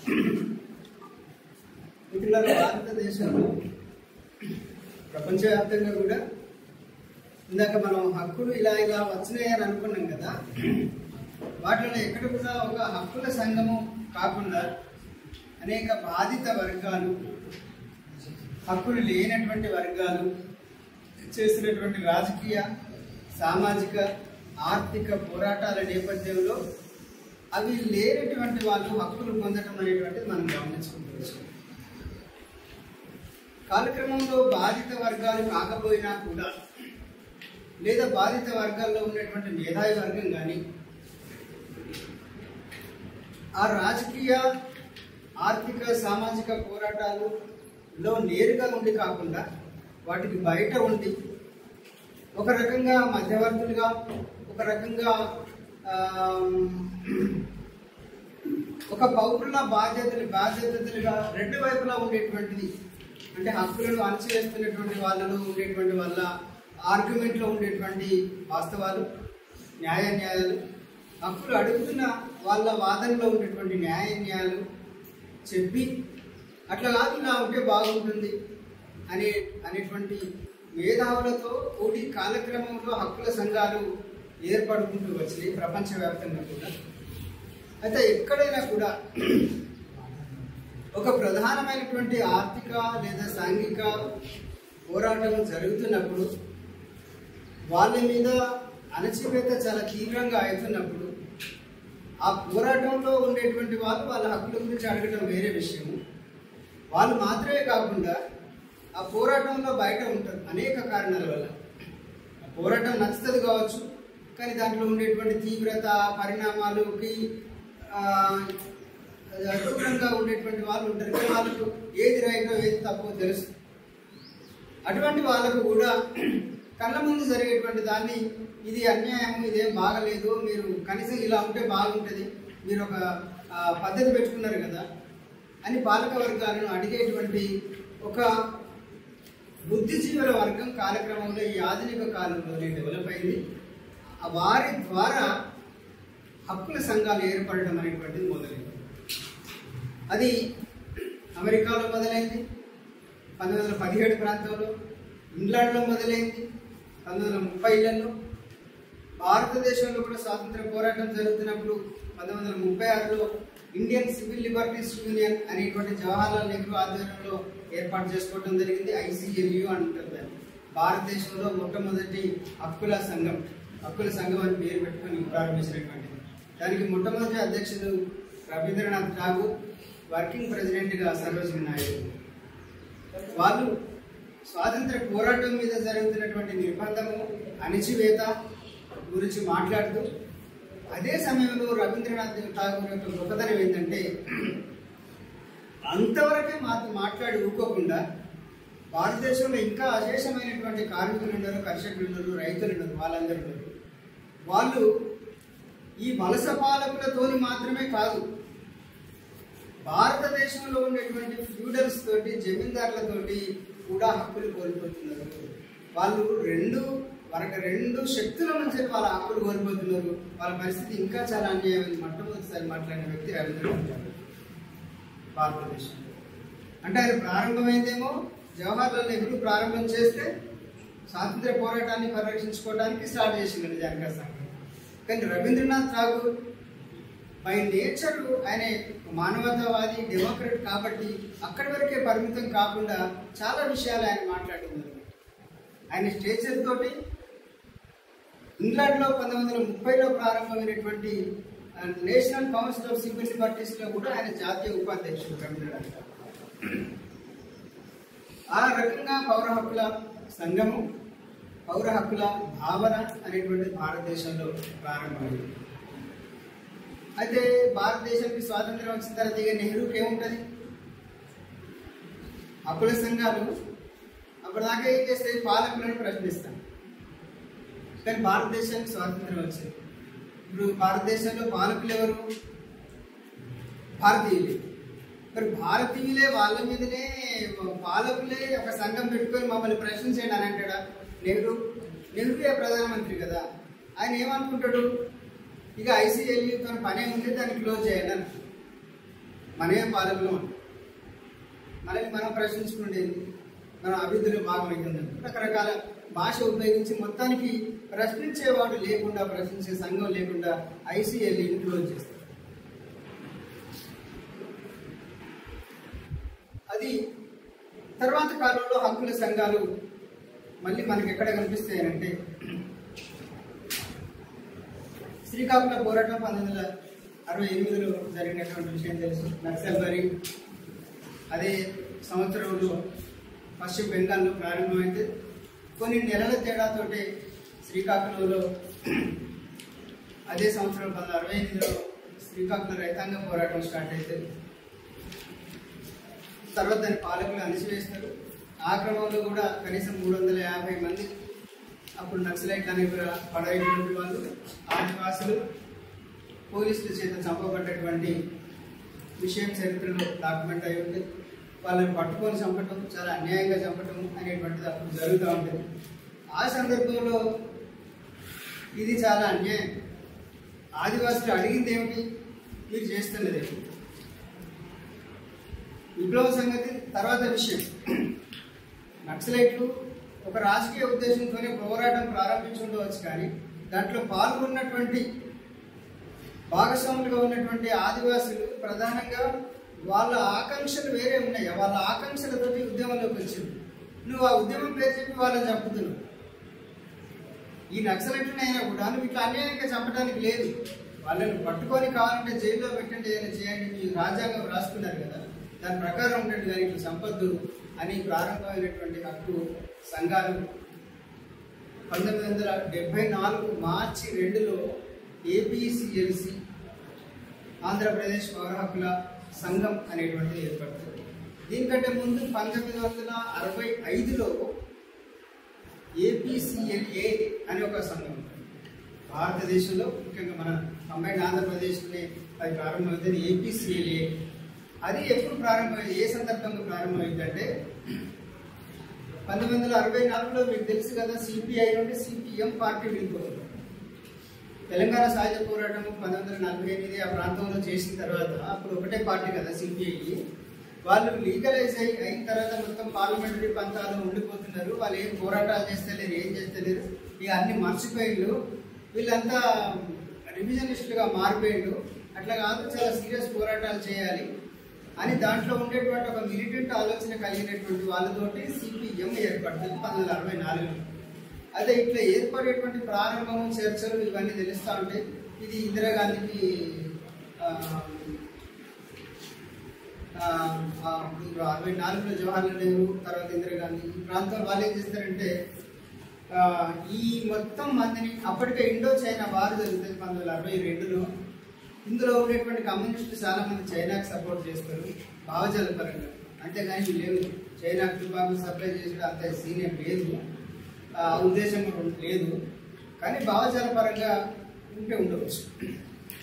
ఆ కారణం చూపించి వీళ్ళు అంతర్గత శత్రువులు భారతదేశానికి, వీళ్ళ వల్ల భారతదేశానికి స్వావలంబనకు ముప్పు ఉన్నది అనే దాంతో దేశవ్యాప్తంగా ఉన్నటువంటి సిపిఎంకు చెందినటువంటి 85 మంది ప్రధానమైనటువంటి నాయకులందరినీ నిర్బంధించి మీసా చట్టం కింద నిర్బంధించి జైల్లో పెట్టిస్తుంది ఇందిరాగాంధీ. అప్పుడు ఈ మీసా చట్టం అన్యాయం. ఈ ఇల్లీగల్ డిటెన్షన్ అంటే నేరమేది చేయకుండానే ముందస్తుగా అరెస్టు చేయడం అన్యాయం అని చెప్పి ప్రారంభమైనటువంటిదే ఆంధ్రప్రదేశ్ సివిల్ లిబర్టీస్ అసోసియేషన్. అంటే సిపిఎం నాయకులు ప్రధానంగా ఉండి వాళ్ళకు అనుబంధంగా ఉండేటువంటి కొంత లాయర్లు మేధావులతో కలిసి ఏపీసీఎల్ఏ అనేటువంటిది ప్రారంభిస్తారు. అది అట్లా నడుస్తూ ఉంటుంది. తర్వాత కాలంలో శ్రీకాకుళం పోరాటం నేపథ్యంలో ఏపీసీఎల్సీ ఏర్పడింది. సరిగ్గా దాదాపుగా అటు ఇటు అదే సంవత్సరాలలో జయప్రకాష్ నారాయణ ఇందిరాగాంధీ ప్రభుత్వం ఎమర్జెన్సీ కంటే ముందు జయప్రకాష్ నారాయణ ఇందిరాగాంధీ నిరంకుశంగా పాలిస్తున్నది అనేటువంటి పేరు మీద విద్యార్థులతోటి ఢిల్లీలో, పంజాబ్లో, బీహార్లో తిరుగుబాట్లు ప్రారంభంగా చేస్తూ ఉంటాడు. వాటిని ఇందిరాగాంధీ చాలా అన్యాయంగా అణచివేస్తూ ఉంటుంది. ఆ సందర్భంలో PUCLDR people's union for civil liberties and democratic rights అనేటువంటి సంస్థ 1976లో ఏర్పడింది. అప్పటికి ఎమర్జెన్సీ అనౌన్స్ చేస్తారు. అప్పటికి ఏర్పడి దానికి తార్కుండే బిఎం తార్కుండే అని తర్వాత కాలంలో బొంబాయి హైకోర్టు న్యాయమూర్తిగా పనిచేసి తర్వాత సుప్రీంకోర్టులో న్యాయవాదిగా కూడా పనిచేసినటువంటి బిఎం తార్కుండే దానికి అధ్యక్షుడు. PUCLDR people's union for civil liberties and democratic అట్లా PUCLDR అనేటువంటిది ఆ విధంగా ఏర్పడింది.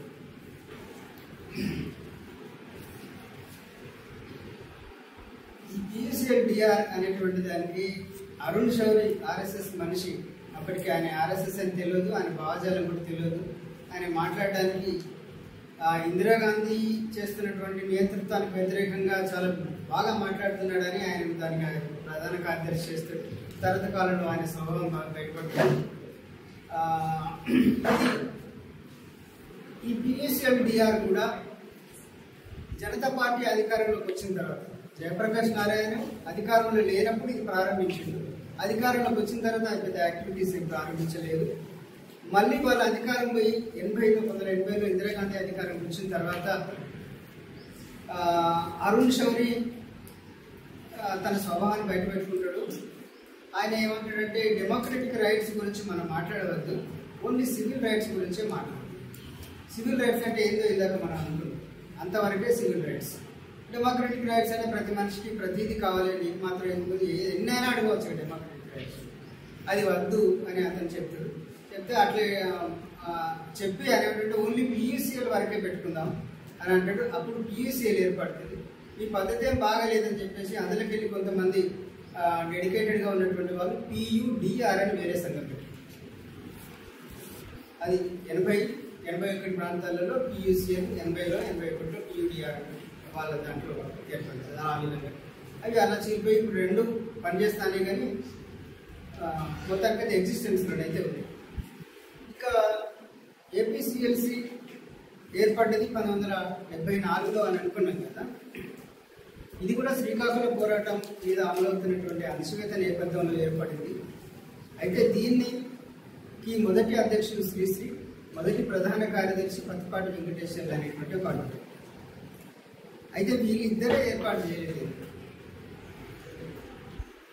ఎట్లయితే PUCLDR జయప్రకాష్ నారాయణ అనే ఒక రాజకీయ నాయకుడు స్థాపించిందో, ICNU జవహర్లాల్ నెహ్రూ అనే ఒక రాజకీయ నాయకుడు ఎట్లా స్థాపించిందో, ఏపీసీఎల్సీని కొడపల్లి సీతారామయ్యను చంద్రపుల్లారెడ్డి స్థాపించారు. కొడపల్లి సీతారామయ్య, చంద్రపుల్లారెడ్డి ఇద్దరు అనుకొని మనం ML పార్టీని ప్రజల్లోకి తీసుకెళ్ళడం కోసం శ్రీకాకుళం పోరాటం మీద జరుగుతున్నటువంటి అణచివేతను మన ML దృక్పథంతో వ్యతిరేకించడం కోసం ఒక లీగల్గా ఉండేటువంటి న్యాయవాదులు, మేధావులతో ఒక సంఘం ఉండాలి అనేటువంటి దాంతో వాళ్ళు ఏపీసీఎల్సీని ప్రారంభించారు. అట్లా ప్రారంభించిన తర్వాత ఆ ఏపీసీఎల్సీలో రెండు వర్గాలే. అందులో ఇంకొక ML పార్టీ నాయకులకు మాకేం పెద్ద ఇందులో స్థానం లేదు, మీరు మమ్మల్ని పట్టించుకుంటలేరని వాళ్ళు వెళ్ళి OPDR అనేటువంటిది ఏర్పాటు చేస్తారు. ఏపీసీఎల్సీ, OPDR దాదాపు ఒక 6 నెలల తేడాతోటి 1974లో అవి ప్రారంభమైంది. అప్పటి నుంచి ఏపీసీఎల్సీ పనిచేసుకుంటూ వస్తున్నది. ప్రధానంగా ఇక శ్రీకాకుళం పోరాటం అదంతా అయిపోయింది. ఎంఎల్ పార్టీలు రాష్ట్రంలో మిగతా ప్రాంతాలలో వాళ్ళ కార్యక్రమాలు పెంచుకుంటూ వచ్చినాయి. వాళ్లకు అనుబంధంగా సహాయకారిగా ఉంటూ ఏపీసీఎల్సీ పనిచేసుకుంటూ వచ్చింది. అట్లా తర్వాత 1981లో మన వరంగల్ కాటికి వచ్చేసరికి ఇక ఏపీసీఎల్సీ నాయకత్వం అంతా ప్రధానంగా వరంగల్.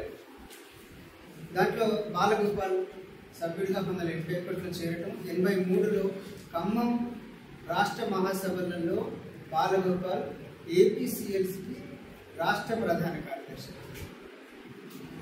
1983. అప్పటిదాకా ఈ ఏపీసీఎల్సీ ఏం పని చేసిందంటే మొత్తం మార్క్సిస్టు లెనినిస్టు పోరాటాలకు అనుబంధంగా ఉండటం, వాళ్ళ రాజకీయాలకు సహాయకారిగా ఉండటము, వాళ్ళ కార్యకర్తల మీద అమలయ్యే నిర్బంధం గురించి మాట్లాడటమే ప్రారంభించారు. బాలగోపాల్ అందులో చేరే సమయానికి కూడా అది ఆయనకి ఏమో అభ్యంతరం కూడా అనిపించదు. ఆయన పని విధానం కూడా అట్లనే ఉండింది కొంతకాలం. కానీ కాలక్రమంలో ఆయనకు కొన్ని అనుభవాలు అయిన కాలం నుండి, ఉదాహరణకు 1986లో నక్సలైట్లు నిజామాబాద్లో ఒక బస్సులో ఉన్నటువంటి ఒక ఇన్ఫార్మర్ను చంపాలని అనుకుంటే, ఆ ఇన్ఫార్మర్ కండక్టర్ వెనక దాక్కుంటే నక్సలైట్లు కాలిస్తే కండక్టర్ జరిగింది. అప్పుడు బాలగోపాల్కి అనిపిస్తుంది చాలా అన్యాయం. నువ్వు చంపాలనుకున్నది ఒక ఇన్ఫార్మర్, అన్యాయంగా ఒక కండక్టర్ చెప్పి, కండక్టర్కి భార్య ఉంటుంది, పిల్లలు ఉంటుంది, అంత ఈజీగా ఒక మనిషి ప్రాణాన్ని తీస్తుంది అని ఆయన అప్పటికి ఎంఎల్ పార్టీల యొక్క దృక్పథంలో ఉన్నప్పటికీ కూడా ఇది తప్పు, ఇది మేము ఖండిస్తున్నామని ఆయన ఖండించడం జరిగింది. ఎందుకు అట్లా చేసినామంటే, నీకు టార్గెట్ కాని వ్యక్తి అన్యాయంగా అలా చంపబడడానికి నేను చూడలేకపోయినా అది నాకు సరైనదని అనిపించలేదు. తర్వాత ఆయన ఎంతసేపు పోలీసుల దగ్గరికి పోవటము, ఈ కార్యకర్తల గురించి అడిగేటువంటిది జరుగుతున్నప్పుడు ఆ పోలీస్ స్టేషన్లలో కొంతమంది దొంగలు, రకరకాల వాళ్ళు ఇతర నేరాలు ఆరోపణలు చేసి పోలీసులతో దెబ్బలు తిని లాకప్ డెత్తులలో కూడా చనిపోయేటువంటి వాళ్ళు అనుకుంటవచ్చు. వాళ్ళు కొన్ని సందర్భాల్లో ఈయనను ప్రశ్నించుకుంటవచ్చు, మీరు ఎంతసేపు మీరు నక్సలైట్ల గురించే మాట్లాడారు, వాళ్ళే పౌరుల మేము కూడా అంతే అన్యాయానికి గురవుతున్నాం కదా, మా గురించి మాత్రం ఎందుకు మాట్లాడరు అని అన్నప్పుడు ఈయన ఆలోచనలో పడి ఏం చేస్తారంటే, పోలీసులు అంటే రాజ్యం ఎవరి మీద హింస ప్రయోగించినా మేము మాట్లాడుతున్నాము, ఎందుకంటే వాళ్ళు కూడా హక్కులే, వాళ్ళకి కూడా హక్కులే, వాళ్ళు కూడా మనుషులే, వాళ్ళు కూడా ఇలా చంపబడటానికి, ఇలా లాకప్లో చిత్రహింసకు గురి కావడానికి వీలు లేదు అని చేస్తారు. ఇప్పుడు ఆ దొంగలు లేదా ఇతర నేరాలు ఆరోపించబడినటువంటి వాళ్ళు నక్సలైట్ రాజకీయాలతో సంబంధం. అప్పటిదాకా ఏపీసీఎల్సీ ఏముండింది, నక్సలైట్ రాజకీయాలకు అనుబంధంగా వాళ్ళ కార్యకర్తలకు రక్షణగా మాత్రమే పనిచేసుకుంటూ వచ్చింది. అక్కడి నుంచి ఎక్స్టెండ్ అయింది. అప్పటికి కూడా ఎవరికి పెద్దగా అభ్యంతరమే అనిపించలేదు, సర్లే మాట్లాడిల్లు అని అనుకోవచ్చు. తర్వాత క్రమంలో 85లో 91లో కారంచేడు చుండూరు జరిగినటువంటి విషయం తెలుసు. క్రమంగా దళిత పోరాటాలు, వాళ్ళ ప్రశ్నలు అవన్నీ మొదలుకుంటూ వచ్చాయి. బయట కూడా చర్చలలో మీరు పోలీసులు కొడితేనే దెబ్బల, పోలీసులు అవమానపరిస్తేనే హింసన, ఒక కులం చేత నేను అవమానించబడితే, నేను వివక్షకు గురి చేయబడితే, నేను కుమిలిపోతే ఇది హింస కాదా, దీని మీద మీరు ఎందుకు మాట్లాడచ్చు అంటే, నిజమే నువ్వు కూడా హక్కులను కోల్పోయినట్టే, నువ్వు కూడా సామాజికంగా నీకు గుర్తింపు లేదు, నీ విలువ కూడా ఒక మనిషిగా ఈ సమాజంలో లేదు, ఆ లెక్కన నువ్వు కూడా హక్కులు కోల్పోయినట్టే, నీ గురించి కూడా మాట్లాడాల్సిందే అని ఆలోచన బాలగోపాల్ తన హక్కుల దృక్పథాన్ని క్రమంగా విస్తరించుకుంటూ వస్తాడు. తర్వాత స్త్రీల ఉద్యమాలు ప్రారంభమైనవి. మా సంగతి ఏంటని వాళ్ళు అడిగింది, కరెక్టే, మీరు అడిగేదాకా మాకు తెలియలేదు, మీరు మానవులే, మీరు మనుషులే, మీరు పౌరులే, పౌరులను పెట్టుకున్నాం కదా, పౌరులను పౌర హక్కుల సంఘం అని పెట్టుకున్నాం కదా, అంటే ఆడవాళ్ళ గురించి మాట్లాడకపోతే కొంతమంది పౌరులే, ఈ పౌరులు కాదా, ఇట్లా కాదు, మేము పౌర హక్కుల సంఘం అని పెట్టుకున్నప్పుడు ఎవరి హక్కులు ఉల్లంఘనకు గురైనా మాట్లాడాల్సిందే అని క్రమక్రమంగా కేవలం నక్సల్ సంస్థల రాజకీయాలకు మద్దతుగా లేదా వాళ్లకు రక్షణగా ప్రారంభమైనటువంటి హక్కుల సంఘము ప్రధానంగా బాలగోపాల్ చొరవతోటి, అందరూ కాదు.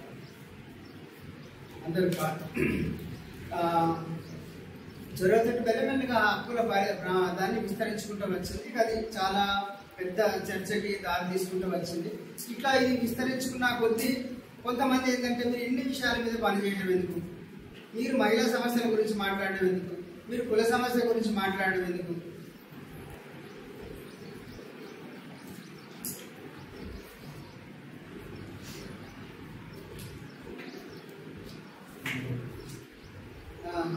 అనేటువంటిది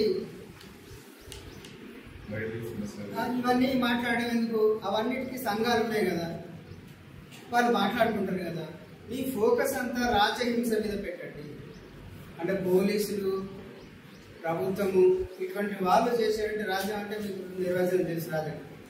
ఆ స్టేట్ వైలెన్స్ మీద మీ ఫోకస్ పెట్టండి, ఇతర విషయాలు వద్దు అనేటువంటిది చర్చ వచ్చిన తర్వాత ఆయన అనేది ఏంటంటే, మహిళల గురించి, కులాల గురించి సంఘాలు మాత్రమే కాదు, స్టేట్ వైలెన్స్ గురించి మాట్లాడుతున్నాం కదా, మీకు కూడా సంఘం ఉంది కదా. ఏ నక్సలైట్ల మీద రాజహింస అమలు అవుతుంది, అమలు కాకూడదని మాట్లాడుతున్నాం, నక్సలైట్లు కూడా సంఘటితంగానే ఉన్నారు కదా, మీకు కూడా ఒక సంఘం ఉంది కదా, అయినా మేము మాట్లాడుతున్నాం కదా. అక్కడ ఏ పర్పస్ కోసం మాట్లాడుతున్నాం, ఇక్కడ కూడా అదే పర్పస్ కోసం మాట్లాడుతున్నాం. వీళ్ళందరూ కూడా అక్కడ ఇలా అనుకుంటూ వచ్చింది. కాలక్రమంలో 1998 వరకు ఏమైందనంటే, ఈ డిఫరెన్సెస్ బాగా చాలా మందికి నచ్చలేదు. హక్కుల సంఘం అంటే టోటల్గా నక్సలైట్ల కోసమే పనిచేయాలి. ఎందుకు అలా పనిచేయాలంటే, వాళ్ళు ఇతర పౌరుల్లాగా, ఇతర మనుషుల్లాగా ఇండివిజువల్స్ కాదు. వీళ్ళు అనేక మంది హక్కుల కోసం ప్రతినిధిగా కొట్లాడుతున్నటువంటి వాళ్ళు. వీళ్ళని కనుక రక్షించుకుంటే ఒక ఉద్యమం రక్షించబడుతుంది, తద్వారా అనేక వర్గాల యొక్క హక్కులు రక్షించబడతాయి. కాబట్టి ఈ ఫోకస్ ఈ నక్సలైట్ల మీద అందుకోసమే ఉండాలి అని కొంతమంది వాదన. మనము పౌర హక్కుల సంఘం అని పెట్టుకుంటాం.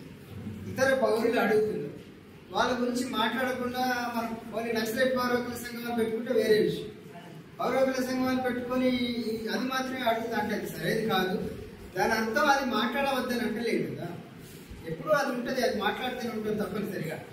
మిగతా విషయాల మీద కూడా వాటి ప్రాధాన్యతల మేరకు ఏది ఎప్పుడు అవసరమైందో అక్కడికి వెళ్ళాల్సిందే, మాట్లాడాల్సిందే అని ఆయన చెప్పుకుంటూ వచ్చిండు. ఈ రకంగా 1998లో ఏపీసీఎల్సీ నుండి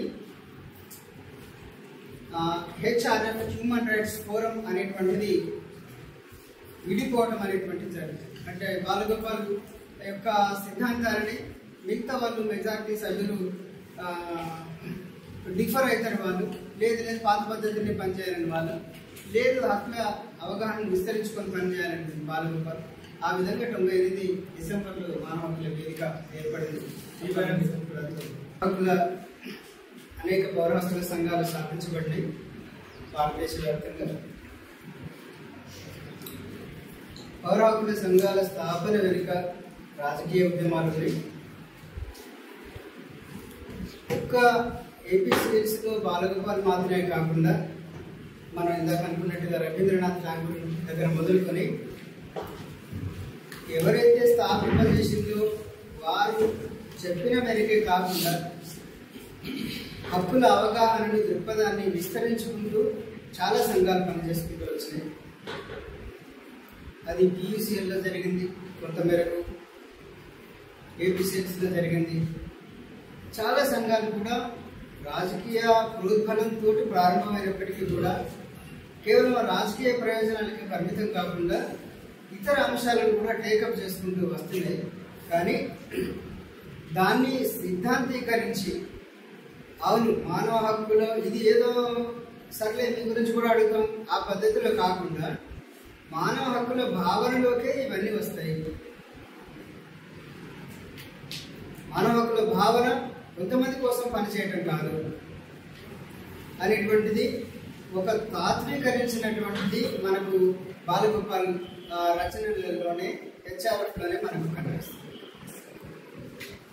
ఆ రకంగా మానవ హక్కుల భావన అంటే ఏంది అని అనుకున్నప్పుడు మనం ఇందాక అనుకున్నట్టుగా ఆ 3 రకాల సివిల్ అండ్ పొలిటికల్, తర్వాత economic, social and cultural rights, అట్లాగే ఆల్ ఆర్ ఈక్వల్ అనేటువంటి ఒక నినాదం వెలుగులో వచ్చేటువంటి అన్ని హక్కులు, ఇవన్నిటినీ కూడా కలిపి అర్థం చేసుకుంటేనే మానవ హక్కుల భావన అర్థమవుతుంది, మానవ హక్కుల భావన విస్తరించడానికి అవకాశం ఉంటుంది. అదే మా అవగాహన అని,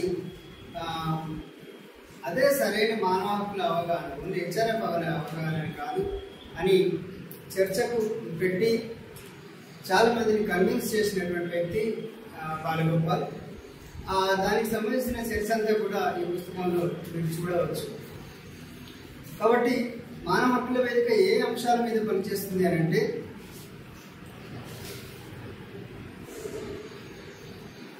ఎవరైతే హక్కులు కోల్పోతారో వాళ్ళందరి కోసం మానవ హక్కుల వేదిక పనిచేస్తుంది. హక్కులు ఎవరైనా ఏ విధంగా కోల్పోతారో ర్యాండమ్ గానో స్పోరాడిక్ గానో ఇష్టం వచ్చినట్టుగా కూడా జరగదు. అంటే ఒక ప్యాటర్న్ ఉంటుంది, హక్కుల సంబంధానికి సంబంధించి ఒక ప్యాటర్న్ ఉండదు. హక్కులను ఏ విధంగా కోల్పోతారు సమాజంలోని మెజారిటీ వర్గాలు అంటే, మనం ఇందాక అనుకున్నట్టుగా రాజ్యం వల్ల, స్టేట్ వల్ల. రాజ్యం అంటే పోలీసులు, కోర్టులు, ఎగ్జిక్యూటివ్, జ్యుడిషియరీ, ఇవన్నీ మనకు తెలుసు. శాసన వ్యవస్థ. మనము రాజ్యం అనగానే ప్రధానంగా ప్రత్యక్షంగా హింసించేది పోలీసులే కాబట్టి రాజహింస అనగానే పోలీసులు అనుకుంటాం, కానీ రాజ్యంలో ఈ 3 విభాగాలు అవి వస్తాయి రాజ్యాంగ నిర్వచనం ప్రకారం. ఈ విధంగా ఇందాక మనం అనుకున్నట్టు ఎన్కౌంటర్లు, లాకప్ డెత్లు, ప్రివెంటివ్ డిటెన్షన్స్, పర్మిషన్ లేకపోవడం, భావ ప్రకటన స్వేచ్ఛను అణచివేయటము, ప్రాణాలు తీయటం, ఇవన్నీ రాజ్యం ద్వారా జరుగుతాయి. రాజ్యం ద్వారా ఉద్యమించేటువంటి ప్రజలు ప్రధానంగా హక్కులు కోల్పోతూ ఉంటారు. ఉద్యమంలో లేనటువంటి వాళ్ళు కూడా రాజహింసకు బలయ్యేటువంటి వాళ్ళు, దొంగతనాల పేరు మీద చాలా మందిని తీసుకెళ్లి లాకప్ డెత్స్ చేస్తున్నటువంటి సందర్భం మనం చూస్తున్నాం. చిన్న చిన్న కారణాలతో కూడా పోలీసులు చేసుకోవడం, దౌర్జన్యం చేయడం అవి చూస్తాము. ఆ రకంగా కూడా రాజకీయాలకు సంబంధం లేకుండా కూడా పౌరులు, బలహీనులు, రాజ్యం కంటే బలహీనంగా ఉన్నటువంటి వాళ్ళందరూ రాజ్యం చేతిలో కోల్పోతున్నారు. ఇవి అంటే రాజ్యం ద్వారా సమాజం కోల్పోయేటువంటి హక్కులు. అయితే కొన్ని రాజ్యంతో సంబంధం లేకుండా కూడా మనం హక్కులు కోల్పోతాం. ఇప్పుడు మహిళలు ఉన్నారు, స్త్రీ పురుష సంబంధంలో రాజ్యం పాత్ర పెద్దగా ఏముండదు. ఆడ పోలీసులు ఉండదు, జ్యుడిషియరీ ఉండదు, నీకు లెజిస్లేచర్ ఉండదు. వాళ్ళకి భర్తే రాజ్యం.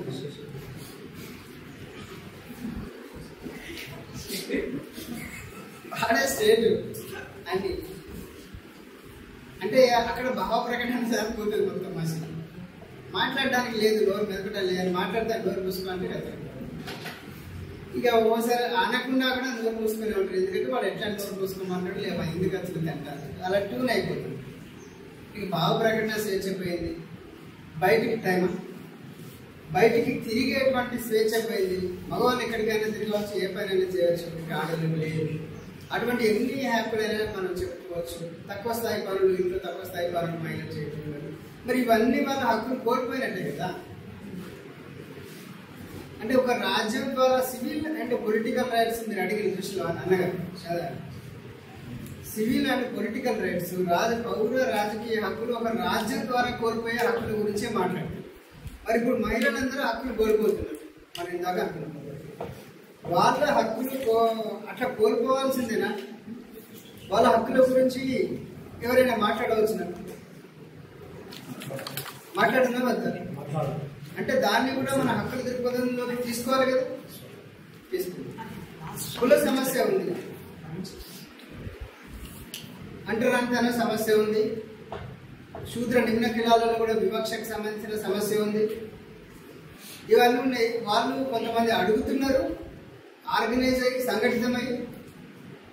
సంఘటితం కావాలన్నా, ఆర్గనైజ్ కావాలన్నా కొంత పలుకుబడి ఉండాలి, కొన్ని వనరులు ఉండాలి, కొంత నాలెడ్జ్ ఉండాలి, నాయకత్వ లక్షణాలు ఉండాలి, ఎన్నో ఉండాలి. అవన్నీ లేకపోతే ఏమవుతారంటే వాళ్ళు ఆర్గనైజ్ కూడా కాలేదు. మహిళలైనా అంతే, అంటరాని వాళ్ళైనా అంతే, శూద్ర నిమ్న కులాల వాళ్ళైనా అంతే. వాళ్ళు ఎందుకు వాళ్ళ హక్కుల గురించి అడుగుతలేరు? బానిసలు అంతకాలము అనుభవించి కూడా ఎందుకు అడగలేకపోయారు? వాళ్ళకు వాళ్ళు అడగాలంటే ఏం కావాలి? వాళ్ళు సంఘటితం కావాలి, వాళ్ళు పోరాటాలు చేయాలి, దానికి చాలా వనరులు కావాలి, నాయకులు కావాలి. ఇవన్నీ వాళ్ళకు ఉంటాయా? వాళ్ళు హక్కులు ఆ విధంగా మరి కోల్పోతా ఉంటారు. సో ఇప్పుడు ఈ రంగం ఉంది, హక్కుల వివక్షకు సంబంధించిన రంగం. అక్కడ ఆ విధంగా హక్కులు కోల్పోతున్నారు, వాళ్ళు అడగలేకపోతున్నారు, లేదా కొన్ని చోట్ల అడుగుతున్నారు. ఇప్పుడు మన హక్కుల సంఘంగా ఉన్నాం, మనకు బుద్ధిజీవులు, మధ్యతరగతి మేధావులు, మనకు ఎంతో కొంత తెలుసు, అది అన్యాయమని తెలుసు. అంటే రాదు, ఒక కుల సమస్య ఉంది, అన్యాయం అని మనకు తెలుసు. ఆ కుల సమస్యలలో వారు మీకు సంఘాలు పెట్టుకొని మీరు కొట్లాడుకోక మేము అడుగుడు ఎందుకని అందామా? మనం లేదు బాబు ఇది చాలా అన్యాయం అని అడుగుదామా?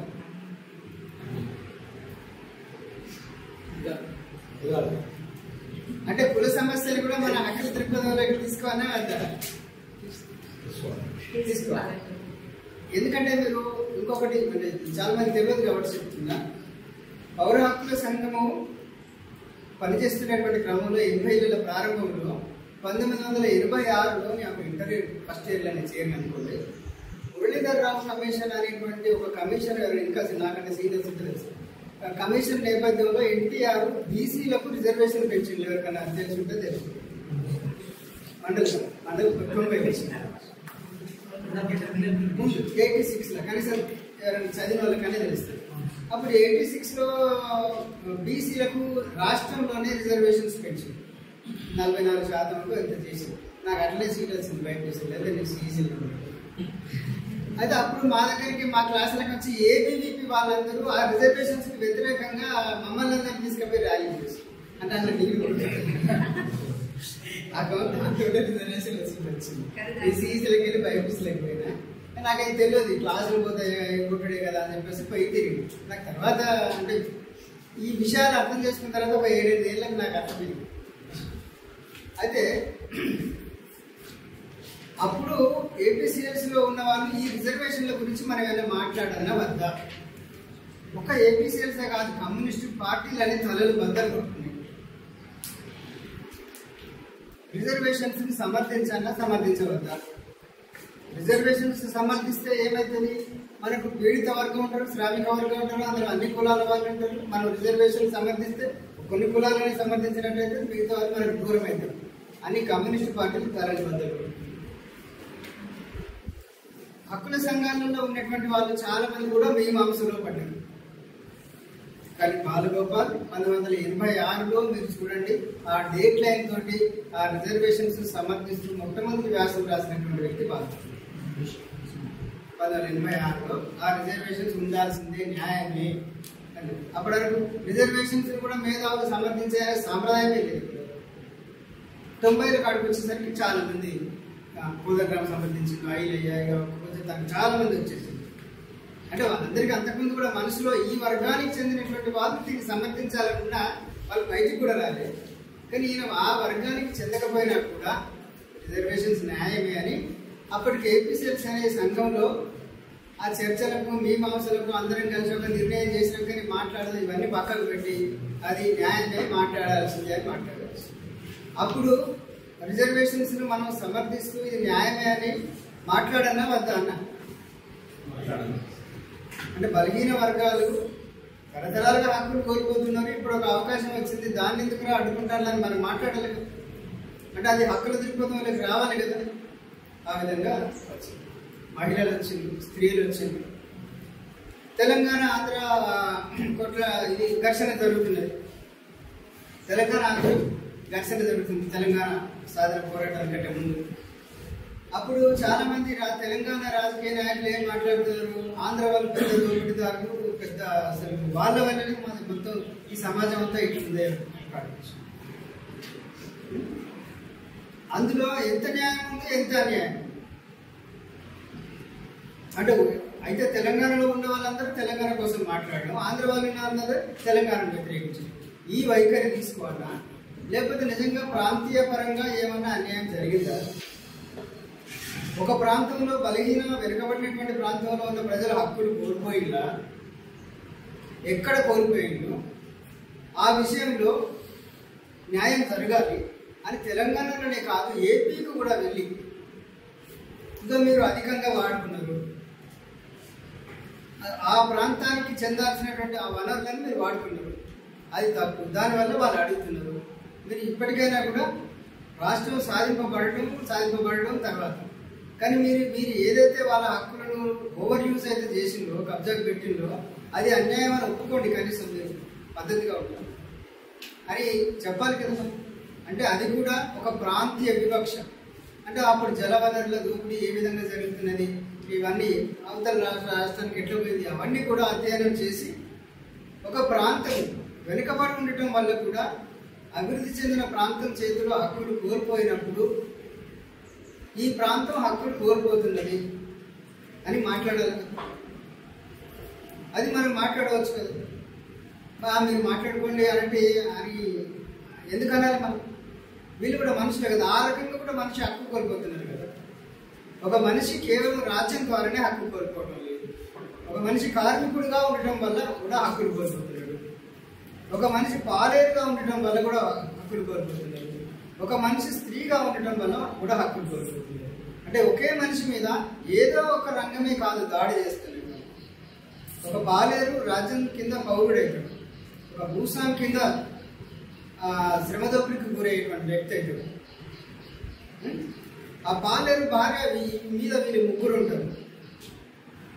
వీళ్ళందరూ హక్కులు కోల్పోతున్నారు. ఒకే మనిషి మీద అనేక వైపుల నుంచి హక్కుల ఉల్లంఘన, హక్కుల అలసిపోతే జరుగుతున్నప్పుడు హక్కుల సంఘం ఇవన్నిటి గురించి కూడా మాట్లాడడం న్యాయమా కాదు.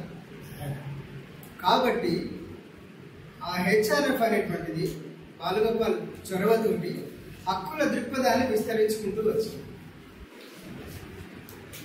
అయితే దీనికి చాలా మందికి అవన్నీ హక్కులు కోల్పోతున్నటువంటి వాళ్ళు మాస్తాయే కానీ మనం బాగా ఫోకస్ చేయాలి, పని చేయాల్సింది ఫలానా కాడని పని చేయాలి, ఫలానా కాడ చేయకూడదు అనేటువంటి ఒక చర్చ ఉంది. ఇందులో ఏది ఎక్కువ ఏది తక్కువ అనేటువంటిది చెప్పలేము. కానీ తప్పకుండా ఏ హక్కులు ఏ రకంగా కోల్పోయబడేటువంటి వాళ్ళని కూడా మనుషులే అవన్నీ హక్కులుగా గుర్తించి మన సమయం మేరకు ఎప్పుడు ఏది అవసరమవుతుందో అది చేసుకుంటాం. ఒక్కొక్కరు ఇప్పుడు పర్యావరణం ఉంది, పర్యావరణం ద్వారా కూడా చాలా రేపు అసలు మానవ జాతి అంతరించిపోయే పరిస్థితి ఉంది. అది కూడా మనం హెచ్చరించాలా వద్ద? హెచ్చరించాలి. అంటే దాన్ని కూడా మనం హక్కుల దృక్పథం బాగా చూసుకోవాలి. అంటే ఇందులో అందరము దాంట్లో ఎక్స్పర్ట్ కావాల్సిన పని లేదు. ఇందులో ఎవరైనా ఎక్స్పర్ట్స్ ఉన్నారనుకోండి కొంతమంది, వాళ్ళకి మీరు చేసుకోండి, మా మద్దతు ఉంటుంది, మా సహకారం ఉంటుంది అని కూడా మనం చేయవచ్చు. సో కుల సమస్య విషయంలో, మహిళా సమస్య విషయంలో, పర్యావరణం విషయంలో, ఒక పరిశ్రమలో యజమానికి కార్మికునికి మధ్య ఘర్షణ జరుగుతున్నప్పుడు మనం కార్మిక సంఘాలతో పోరాటం చేస్తున్నప్పటికీ కూడా మనం కార్మికులు అడిగేదాంట్లో న్యాయం ఉందని మనం బయట నుంచి చెప్పవచ్చు. వాళ్ళే అడుక్కున్న దానికై అంటే మనం బయట వాళ్ళకి మద్దతు కూడా కడితే అది న్యాయమైన సమస్య అనుకుంటారు కదా. సో ఈ రకంగా హక్కుల భావన అనేటువంటిది విస్తరించుకుంటూ వచ్చింది. నిజానికి ఇప్పుడు ఇంకా విస్తరించాల్సినటువంటి అవసరం ఉంది. ఒక ప్రాంతం ఇంకొక ప్రాంతం మీద మాత్రమే కాదు, ఒక దేశం ఇంకొక దేశం మీద దాడి జరుగుతున్నప్పుడు ఆ బలహీనమైనటువంటి దేశం పక్షాన ఉండటం అనేటువంటిది మానవ హక్కుల సంఘాలుగా మన అవసరం. దాంట్లో వాడు పెట్టుబడిదారుడు ఉండడా, దాంట్లో ఇరాన్లో పెట్టుబడిదారుడు ఉండడా, ఇదన్నీ తర్వాత విషయం. First you be on the side of Iran, you be on the side of Palestine. ఇది కూడా మానవ హక్కుల దృక్పథంలో భాగం కావాలి.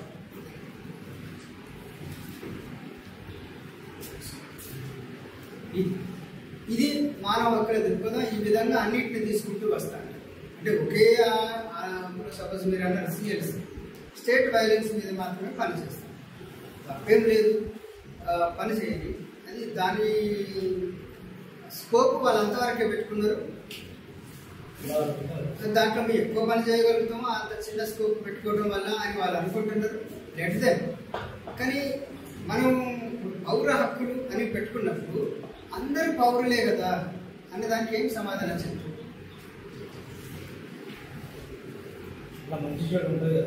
మంచి చెడు బట్టే ఇప్పుడు స్త్రీ పురుషుల మధ్య మంచి చెడు లేదా ఉన్నప్పుడు మరి స్త్రీల గురించి మాట్లాడాలి. అంటే వాళ్ళ ప్రవర్తన అదే అది ఎవరి ప్రవర్తన? అంటే అక్కడ ఉన్న వాళ్ళు ఒకవేళ ఇద్దరికి డ్యూటీ అయిందంటే ఆ పరిస్థితుల్లో బట్టి అక్కడ విని మాట్లాడతారు. సరే మొత్తానికి న్యాయం వైపు ఉంటాం కదా మనం. పరిస్థితులు అట్లా ఆ విధంగా ఎక్స్టెండ్ వాళ్ళు లిమిటెడ్ స్కోప్ పెట్టుకొని ఎక్కువ పని చేస్తాం అనుకుంటున్నారు. వాళ్ళు ఏం వద్దంటారు. కానీ మనం హక్కుల పౌర హక్కులు లేదా మానవ హక్కులు లేదా ప్రజాస్వామిక హక్కులు ఏ పేరు పెట్టుకున్నా కూడా ఒక జనరల్ పదం మనం పెట్టుకున్నప్పుడు ఆ జనరల్ పదం పరిధిలోకి వచ్చేటువంటి పనులన్నింటినీ మనం కాదనకుండా చేయాల్సి వస్తుంది. లేకపోతే లిమిటెడ్ పదం పేరు పెట్టుకుంటాం. మనం మానవ హక్కుల పదం పెట్టి అంత స్థూలమైన బ్రాడర్ మానవీయమైనటువంటి పదం పెట్టుకొని లిమిటెడ్ దాని మీద కాకుండా అన్నిటి మీద పని చేయాలి. ఇందులో ఏది ఎక్కువ కాదు తక్కువ. దాని అర్థం మనం వాటి మీద పని చేయొద్దని కాదు. మనం ఎన్కౌంటర్ ఫ్యాక్ట్ ఫైండింగ్స్ కాడికి వెళ్ళినాం, ఖండించినాం, చర్చలు కావాలన్నాం, చార్ట్లు వాటిల్లో కూడా మనం ఎంత మ్యాక్సిమం కూడా చేస్తున్నాం. దాన్ని ఏమి పక్కకు పెట్టాల్సిన పని ఏమిటి? సో ఇది పౌర హక్కుల మానవ హక్కుల వేదిక యొక్క అవగాహన. అయితే ఇందులో ఇది ప్రధానంగా ఇన్ ప్రిన్సిపల్గా ఒకటి రెండు మాటలలో చెప్పాలంటే సమాజాన్ని డెమోక్రటైజ్ చేయడానికి కోసం పనిచేస్తారు. సమాజాన్ని డెమోక్రటైజ్ చేయడానికి కోసం పనిచేస్తుంది. సమాజంలో భాగంగా రాజ్యం వస్తుంది, పురుషులు వస్తారు, అభివృద్ధి చెందిన ప్రాంతాలు వస్తాయి, ఇక అందరూ వస్తారు. మరి ఎవరెవరు ఏ మేరకు డెమోక్రటైజ్ అవుతారు వాళ్ళ వాళ్ళ ప్రయోజనాలను బట్టి అది వేరే విషయం. కానీ మన ఆలోచన ఏమిటంటే మొత్తం సమాజం డెమోక్రటైజ్ అయినప్పుడు కొట్లాడేటువంటి వాళ్ళు అడిగే వాళ్ళే కాకుండా అడగని వాళ్ళు, నోరు లేని వాళ్ళు కూడా ఈ యొక్క డెమోక్రటిక్ సొసైటీలో రక్షణ పొందుతారు. ఇప్పుడు ఒక కరాటే వచ్చిన అమ్మాయి రోడ్డు వెంబడి పోతే ఆమెకు రక్షణ ఉంటుంది కావచ్చు. కానీ ఒక కరాటే రాని అమ్మాయి కూడా రోడ్డు వెంబడికి పోతే రక్షణ ఉండాలంటే ఏముండాలి? అక్కడ ఆ సొసైటీలో భద్రత ఉండాలి. అంటే ఆ మానవ సమాజంలో ఈ అమ్మాయి నాలాంటిదే, నన్ను ఇంకొకరు ఈ విధంగా వేధిస్తే అవమానపరిస్తే నేను ఎట్లా బాధపడుతానో ఆమె కూడా అలాగే బాధపడతాను, మూడుగానే అంటారు అని అనుకోగలిగిన రోజు ఆ అమ్మాయికి భద్రత ఉంటుంది. అంతేగాని ఆమె కొట్లాడితేనే భద్రత వస్తుంది అనే పరిస్థితి ఉండాలంటే అందరూ కొట్లాడలేరు కదా. కాబట్టి మనం ఏం కోరుకుంటామంటే మొత్తం సొసైటీ షుడ్ బి డెమోక్రటైజ్డ్. ఎట్లా డెమోక్రటైజ్ అవుతుంది? ఒక హక్కుల సంఘంతో డెమోక్రటైజ్ అవుతుందా? కాదు. కానీ మన స్పెషలైజేషన్ ఇది డెమోక్రటైజ్ చేయటం, సొసైటీని డెమోక్రటైజ్ చేయటము, ఆ విలువలను ప్రచారం చేయటము, ఆ విలువలను స్థిరీకరించటము, తద్వారా హక్కులను ఏర్పాటు చేయటము, ఏర్పాటైన హక్కులను అమలు చేయించుకోవటము, కొత్త హక్కులను అడగటము, ఈ రకంగా సమాజాన్ని డెమోక్రటైజ్ చేసేటువంటి ఒక స్పెషలైజేషన్లో మనం పనిచేస్తాం. రాజకీయ పోరాటాలు ఉంటాయి, మొత్తం కుల నిర్మూలన కోసం అయితే కుల నిర్మూలన కోసం పనిచేసే సంఘం ఉంటుంది. అసలు కులమే నిర్మూలన జరిగితే ఆటోమేటిక్గా కుల వివక్ష ఉండదు, ఏది ఉండదు కదా. అది జరగాల్సిందే, అది ముఖ్యమే. దానికి ప్రత్యామ్నాయం కాదు పౌర హక్కుల ఉద్యమం కానీ, పోరాటం కానీ, అవగాహన కానీ. ఇవన్నీ కలిసి జరగాల్సినటువంటివి విషయాలే. ఆర్థిక పోరాటాలన్నీ కూడా రేపు సొంత ఆస్తి రద్దయ్యేటువంటి ఒక పోరాటం సక్సెస్ అయితే ఆస్తి ద్వారా వచ్చే హక్కుల ఉల్లంఘనే కనుక పోతే సంతోషపడాల్సింది మనమే. కానీ ఆస్తి ద్వారా హక్కుల ఉల్లంఘన అనే సమస్యను పోగొట్టి నీకు ఎవరికి భావ ప్రకటన లేకుండా చేస్తామని ఆ పార్టీ అన్నదనుకో, దాన్ని మనం ఒప్పుకునేది లేదు. అప్పుడు కూడా మనం కంటిన్యూ అవుతుంది. మరి ఏం చేస్తావు? ఆస్తి ద్వారా జరిగే ఉల్లంఘనను నువ్వు సెట్ చేసిన బాగానే ఉంది, కానీ నీ ద్వారా కొన్ని హక్కులు పోతున్నాయి. కాబట్టి నీకు భావ ప్రకటన స్వేచ్ఛ ఉండాలి, చాలా విషయాలు ఉండాలి అని మాట్లాడటం కూడా మనకు జరుగుతుంది. అంటే అల్టిమేట్గా సొసైటీని డెమోక్రటైజ్ చేసుకోవడం, అందులో భాగంగా ఈ అప్రెస్ చేసేటువంటి వాళ్ళు కూడా డెమోక్రటైజ్ కావాలని కోరుకోవడం, అయిన మేరకు చేసుకోవడం, సొసైటీని ఆ విధంగా వాళ్ళ మైండ్ సెట్ని ప్రిపేర్ చేయడం అనేటువంటి దాంట్లో మనం పనిచేసుకుంటూ వస్తాను మానవ హక్కుల వేదికగా. దీంట్లో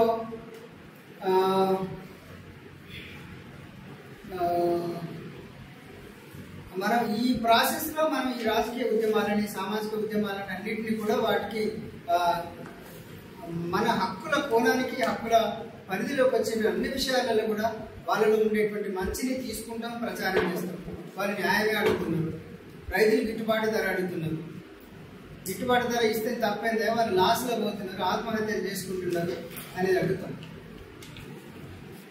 అది కేవలం రైతులు మాత్రమే అడుక్కోవాలని ఏమనుకుంటుందా? మనం అడిగితే తప్ప, మనం అడిగితే మద్దతు వస్తుంది కదా, ఆ రైతుకు విశ్వాసం కూడా జరుగుతుంది కదా. నా గురించి మాట్లాడే వాళ్ళు చాలా మంది ఉన్నారు, నేను ఆత్మహత్య చేసుకోవద్దని. ఇది మనలాంటి మధ్యతరగతి వర్గంలో ఉండి మధ్యతరగతి బుద్ధిజీవులుగా చేయాల్సినటువంటి పని. ఈ రకంగా మనం అన్ని మన పరిధిలోకి వచ్చేటువంటి అన్ని విషయాలలో స్థూలంగా సమాజాన్ని డెమోక్రాటిక్ చేసేటువంటి అంశంని తీసుకొని పనిచేస్తాను, విస్తారంగా పనిచేస్తాను.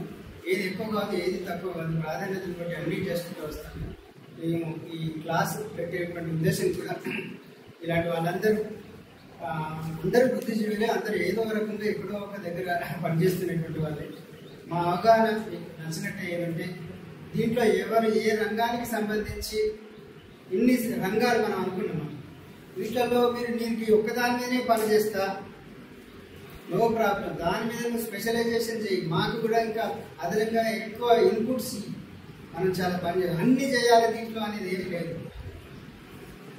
మహిళలు ఎక్కువ ఉండి నేను స్త్రీల సమస్యలు వేరే పని చేస్తా, వేరే దాని మీద నాకు ఇంట్రెస్ట్ లేదంటే చాలా సంతోషం. ఇతర సమస్యలు ఉన్నటువంటి వాళ్ళు నేను కుల సమస్యని పని చేస్తా అంటే చాలా సంతోషం. అంతవరకు పని చేసిన సార్, ఎందుకంటే మనం అన్నిటికీ ఇది ఒక కూడలి, ఒక వేదిక, ఇది వేరే వేదిక.